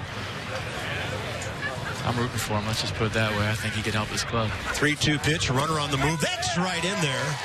And a good inning for Taylor Hill. Gives up a base hit. That's about it. And the Braves have stranded their 6th runner of the day. We're going to the bottom of the 8th in a 2-0 game. When you set out to find new roads,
pitch count or anything like that. It was just go out there and try to attack the strike zone, keep your offense back in there, get them as quick as possible. And you know, these guys made some great plays. RENDON made a nice play. Desi made some great plays.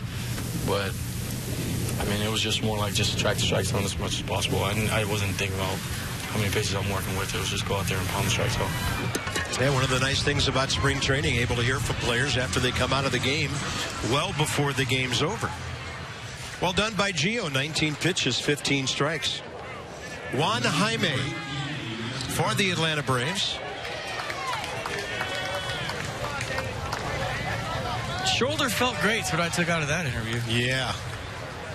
Jaime, 27 years of age, out of the Dominican. Big league time with the Braves, 16 games last year, a 5.84 ERA. Live arm, we saw that from him a few times last year. Yeah, fastball average 96 miles an hour out of the hand of Juan Jaime last year. And yeah, and this is a little bit different for Danny Espinosa right here, righty against an arm like this. We had trouble throwing strikes his first outing in spring training this year, so look out on cue. And I think that's always been the battle with Jaime, is controlling that big arm. So right on right.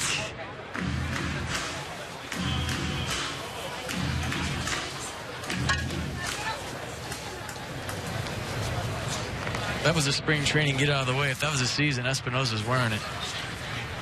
Maybe. Yeah. Couple of ground balls by Danny today, and that's up and in.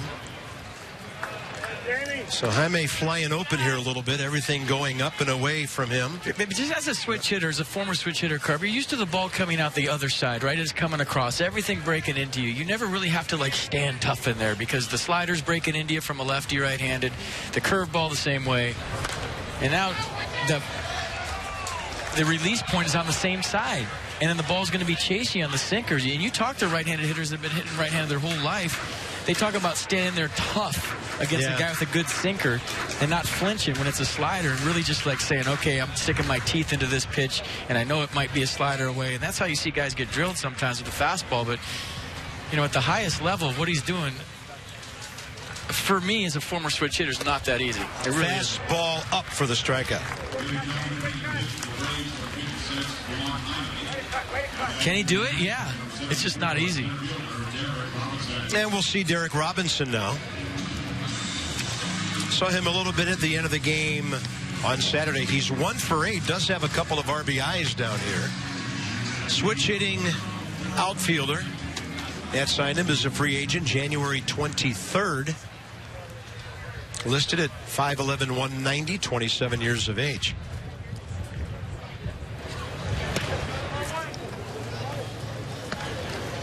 And then Ian Stewart on deck.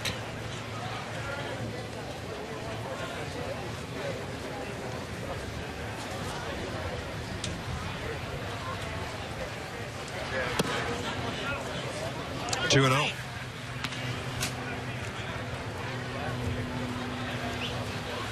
One swing of the bat way back in the third inning. The difference in this one, when Eric Young got a pitch from Tanner Roark and rode it out to right field.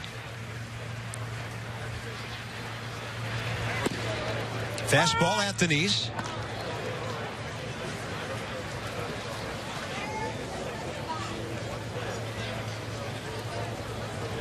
Third baseman on the grass. First baseman even with the bag.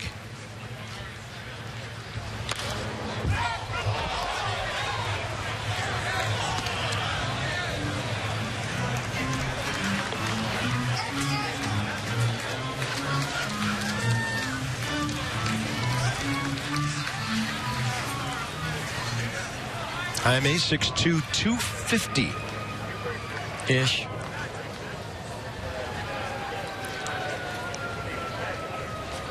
And a fastball slapped to the other side. The race is on. Robinson forcing a quick throw and pulled way off the bag. Joey Trdoslavich over there. I'm going hit on that, and they gave it a hit. I mean, he got rid of it quick, but Robinson hustling down the line. Might have beat it. So putting the ball in play, smelling infield nod. They'll bring the tying run to the plate in the form of Stewart, who's got some pop.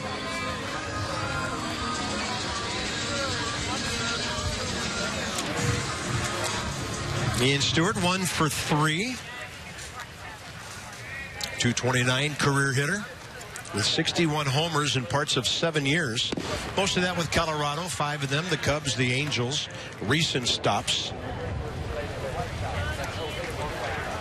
He's from Long Beach, was headed to USC when he was drafted by the Rockies. He was the first high school position player ever drafted by Colorado in the first round.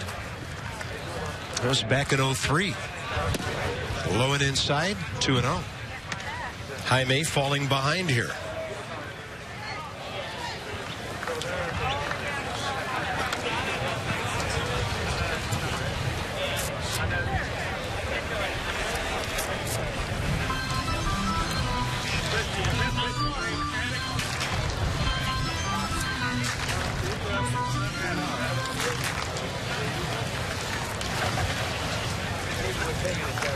Just got 2 feet out of the box.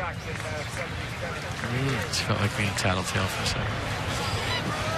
Well, we know you didn't swing at the last pitch. It's 2-0.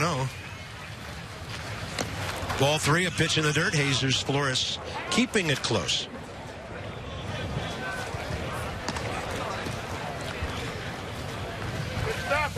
Good job by Jesus Flores.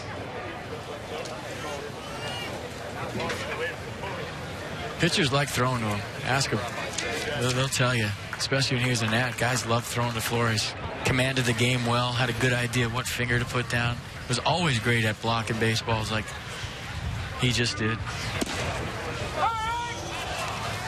But runs a nice game. Always has.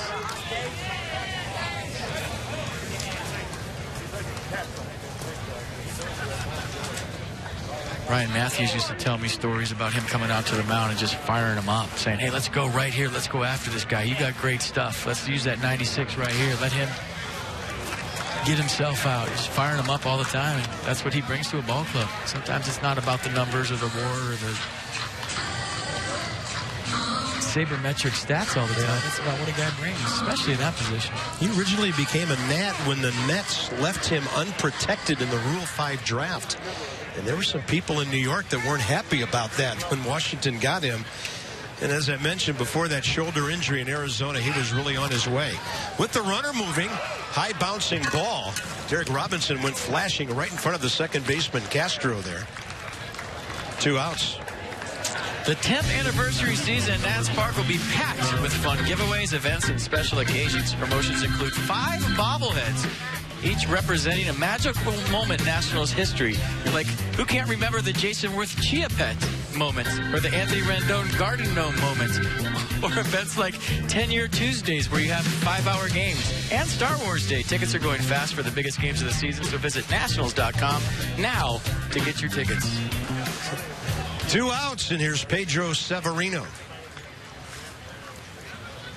Getting his first big league at bat in camp.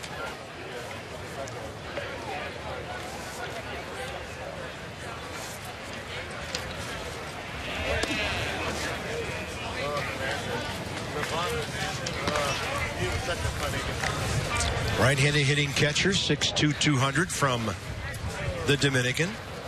Hit 247 for the Potomac Nationals last year with 36 RBIs, 9 home runs. For the DH, Dan Uggla, who went 0 for 2 and hit by a pitch.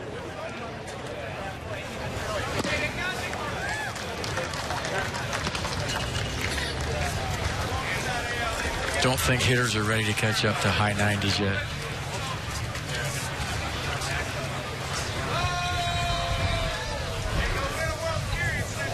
A few weeks, you start getting that timing, feel comfortable in the box, seeing velocity on a consistent basis.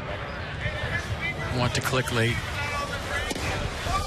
Oh, looked like he turned one over, dropped a screwball-looking pitch in there. For strike 2. Hey, real quickly, happy birthday to Matt Hudis. I hope I got that right. Big Nats fan from Leesburg, Virginia, sharing a birthday with Craig Stammen today. 1 ball and 2 strikes to Pedro Severino. And He's got some kind of stuff going right now. 2 Ks in the inning. An infield hit. We're going to the 9th. It's still Braves 2-0.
On to the top of the 9th there at Space Coast Stadium in Viera, Florida.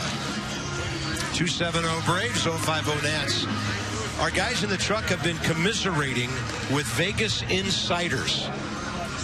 And look at the odds to win the World Series. The Nats at the top of the list at 5-1. I know some people believe the Cubs have talked their way onto that list. I think all the others are legit. Do you think there's a little sentiment with that 14-1 for Chicago? I think it's based on money that's been bet. So that means a lot of people are betting on the Cubs to win the World Series. A little last to first thing? Yeah. Worst to first? You know, at least the Red Sox have been there, done that recently. There's Wilmer Defoe. He comes in to take over for Danny Espinosa at second base. Eric Fornataro with St. Louis last year. Just 8 ball games at the big league level.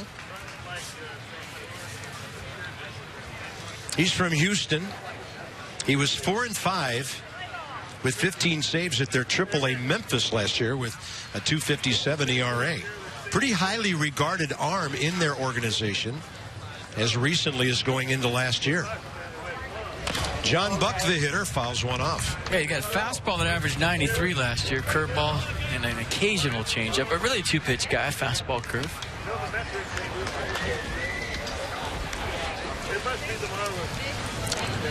John Buck, Zoilo Almonte, and Daniel Castro, the scheduled Atlanta hitters here in the 9th inning.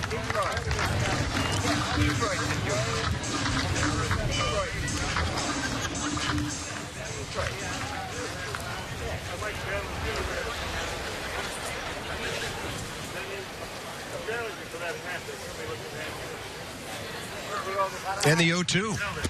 Good fastball, outside edge. Low in the zone, 1 out.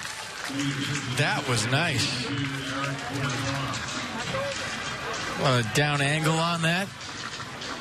Outside corner.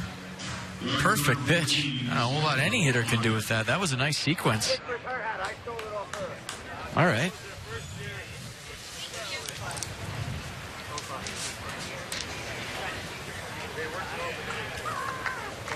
Zoilo Almonte, 1 for 3. He's hit the ball hard twice. Lined out to Ian Desmond last time in the 7th.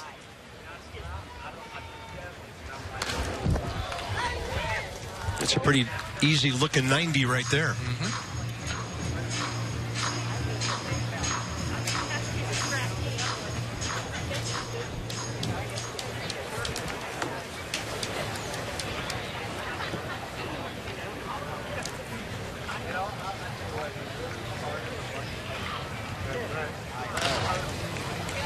Took a little bit off. That was the changeup at 83.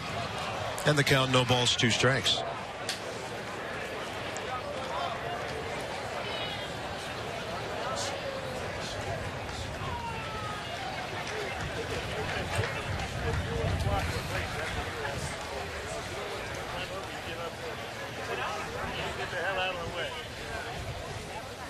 0-2 pitch. Trying to buzz that inside corner. Well, it's the same pitch he threw to John Buck for strike 3. He's got a left-handed hitter up there and didn't get the call from John Tumpane. This is the exact same pitch in the exact same spot, but a different perspective for the home plate umpire.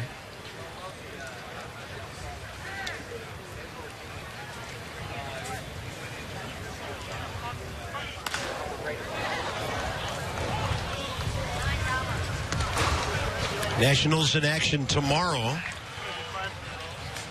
Radio guys will take care of that one down in Jupiter. Max Scherzer against Dan Herron. Taylor Jordan, Jerry Blevins scheduled to pitch in that game. We'll be back with you Wednesday, at 1 o'clock. Jordan Zimmerman against the Tigers. Blake Trinan, Matt Thornton, Drew Storn scheduled to follow him, among others. You catch Bob Carpenter on the golf course for a 10:35 tee time. What day is that? Tomorrow. I don't know if it'll be broadcast anywhere, but... You know, you just violated one of the unwritten rules of broadcasting. Never tell the fans you're playing golf. Well, it's spring training. What else are you supposed to do? Stare at the walls in your hotel room? I could lay on the beach like you do and work on my tan. Laid out too long. 3-2. But I wouldn't tell them you do that. No. I got half a tan. A farmer's tan. It's all right. Hardest working people in America. I'm proud of that. 3-2 to Zoilo Almonte.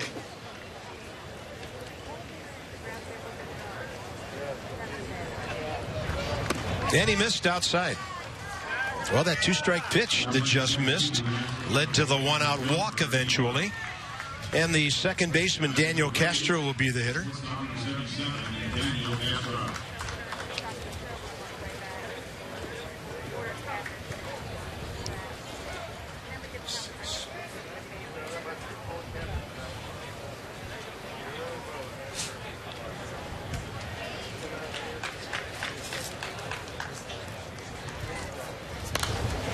And he goes up ripping and fouls one right up over us.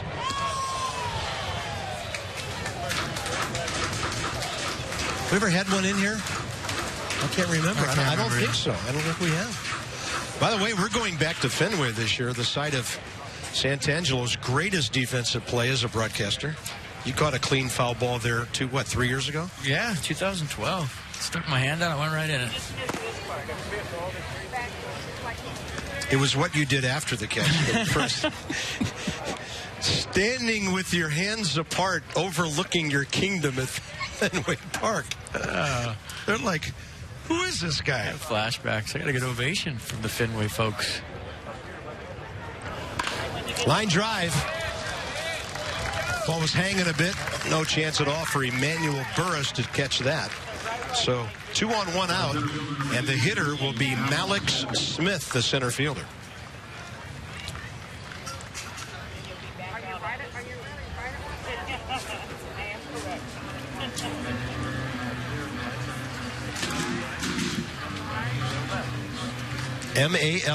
Mallex. Yep. Got it. That's what the scoreboard says too. Yeah.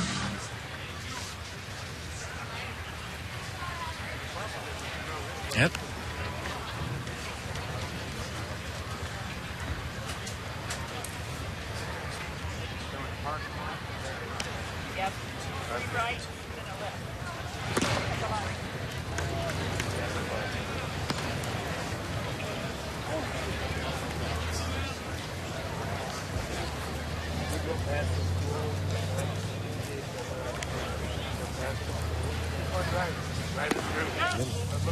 Fornataro gets the low strike call there.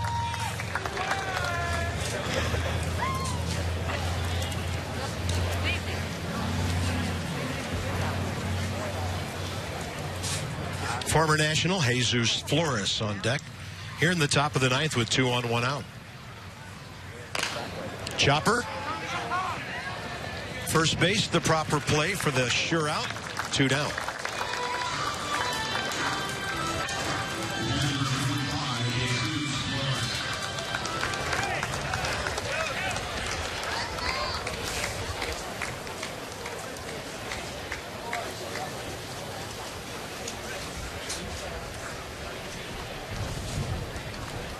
Likes the first pitch fastball. Let's see if he comes up hacking.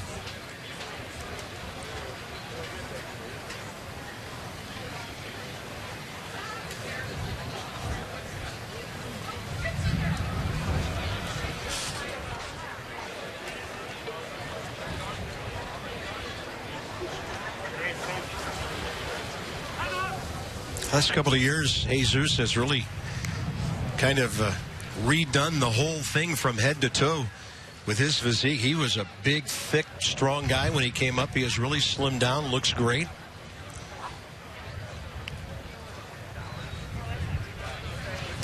And he breaks his bat on a one-hopper to the shortstop.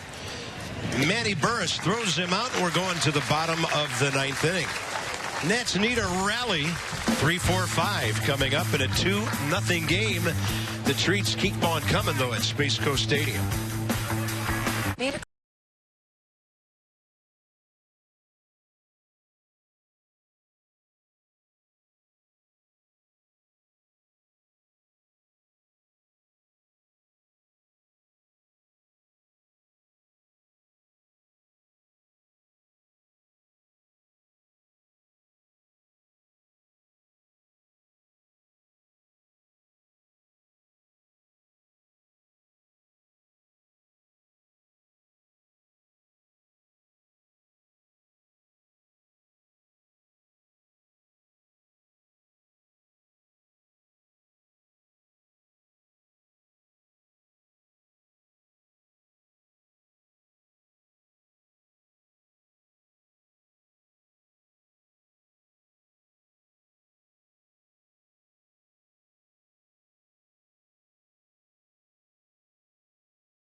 Come back to the bottom of the ninth inning here in Vieira, Florida, Space Coast Stadium.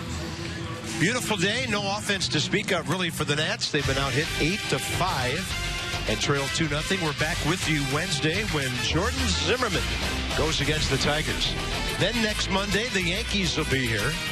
And then 2 weeks from today, actually the Mets on the 23rd and the 26th, Astros will be here next Monday.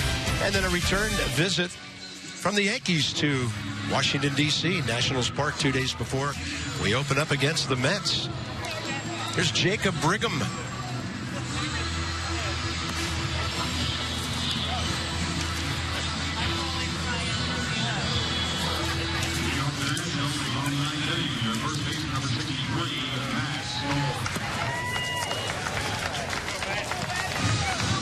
If you weren't with us at 1 o'clock today when we signed on the air, Denard Span had surgery this morning on the right side of his core. It's called a core muscle repair. They don't call it sports hernia anymore. Of course, he had his left side done before that. Out for at least 4 to 6 weeks and maybe 2 months. Yeah, 4 to 6 weeks before he begins baseball activities. So, you know, we wish Denard nothing but the best. We're going to miss him. Absolutely. On the field, we'll see him in the clubhouse, but you know, what a joy he is to watch every single day, whether he's in the batter's box, on the bases, or playing center field. I thought he should have been the Gold Glove center fielder last year, but what do I know? Well, when he didn't get it the year before when he made 0 errors, so many other sabermetrics now come into the choosing on these awards. Here's Matt Skoll. Matt had a good ball game swinging the bat here on Saturday. Big, strong, left-handed batter. He's 2 for 6 in the spring with a pair of RBIs.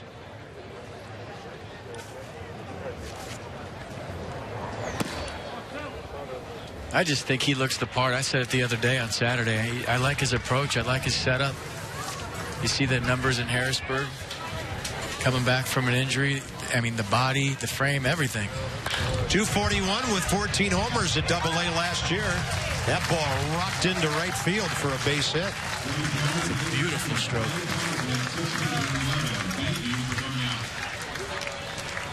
Not fazed by the scenario. I mean, he just looks comfortable in the box. I mean, that's just a beautiful swing right there. And you know there's some pop in that bat. He could be this year's version of Steven Souza Jr. Who knows? This is Drew Vettleson. He's been in right field for a couple of innings. He was one of 3 players brought over as extra guys from the minor league camp today. Gets an at-bat here in the 9th inning of a big league game. Ball 1 way upstairs.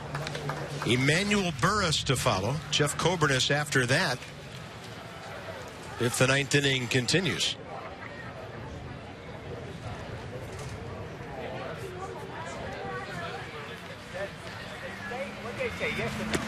Two and 0.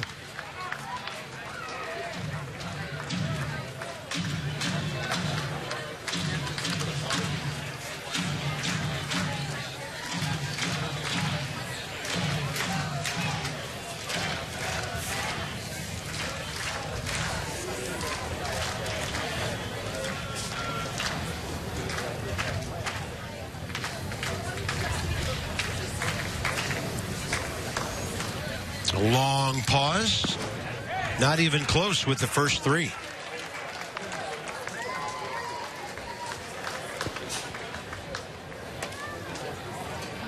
That's what I was talking about with Flores. You got to go out there and try to maybe relax a younger player. There's times where you have to be hands-on and fire a guy up. But in this situation, I think Flores would maybe just calm him down, say, get strike 1, and we'll go from there. Maybe something mechanical that he's seeing from the squat position. Drew Vettleson from the state of Washington, Silverdale, his hometown. Originally drafted by Tampa Bay. And he didn't have to take the bat off of his shoulder to draw a 4-pitch walk. That'll bring in Emmanuel Burris, suddenly representing the lead run, or the winning run in this case.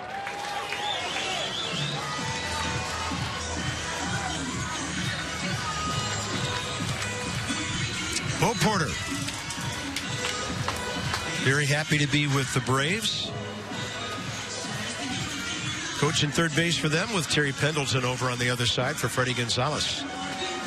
It's going to be a real interesting year in Atlanta. See what this ball club can get going with Freddie Freeman still there, Nick Markakis coming in, Chris Johnson still there, BJ, now Melvin Upton, right? You know how many times I want to change my name when I hit under 200. I'm going to be Frank Paul this year.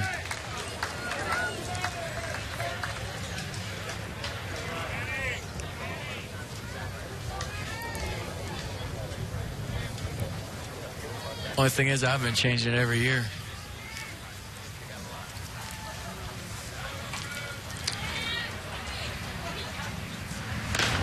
Burris a foul ball.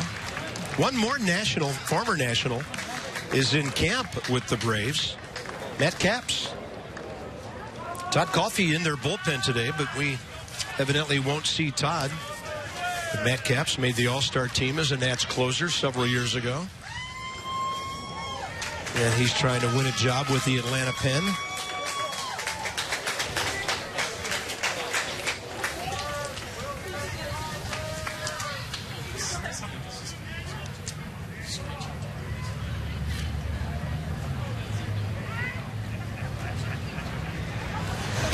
That's a nasty breaking ball. Down and in for the strikeout. That'll bring up Jeff Coburnis with 1 out. A good block by Flores, too. Kept the runners from advancing. That's important. A single could tie the game.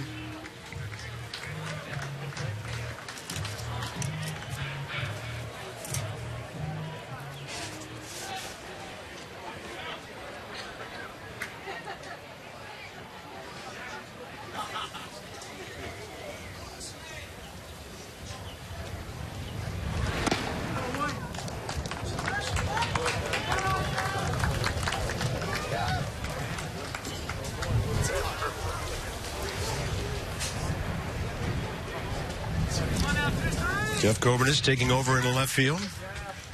2 for 6 with an RBI this spring so far for Jeff. He got hurt early in the season last year.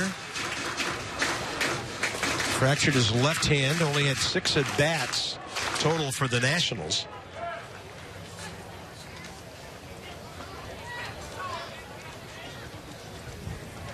Former second rounder back in 09 out of Cal Berkeley.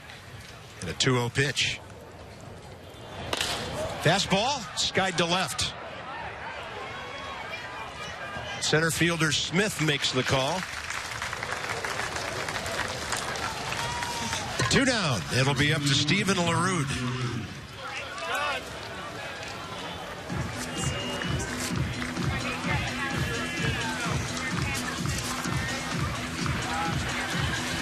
He called Cedric Hunter off that ball.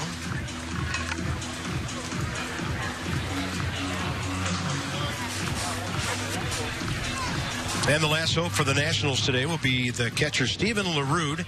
Bounced out to second base in his first at-bat today.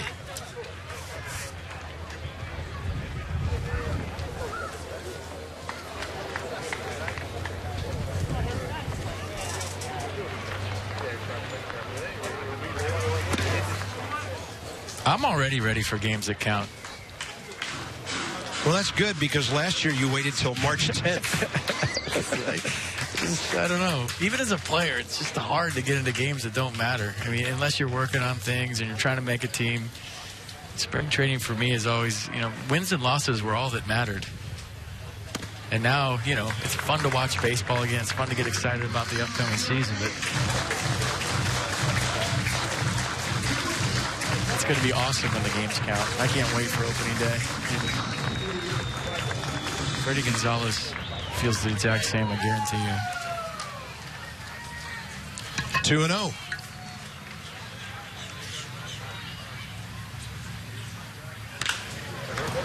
The ball breaking in on Steven LaRue's hands.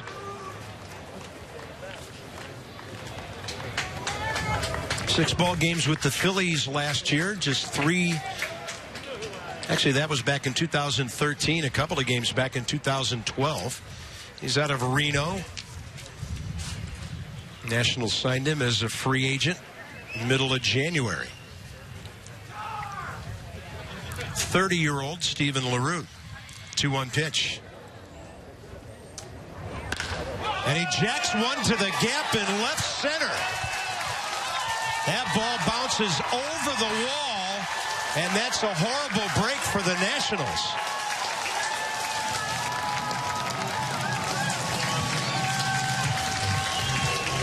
The runner will have to return to third base, Drew Vedelson, and it's now a 2-1 game. That's only about a 5-foot wall out there, and the ball bounced over easily. Yeah, you called a tough break for the Nats right here. Ball bounces over the wall. The runner doesn't score. And now the stage is set for Wilmer Defoe, the kid who hit 2 screaming line drives on Saturday. First time we got to look at him in a while. Winning runs in scoring position.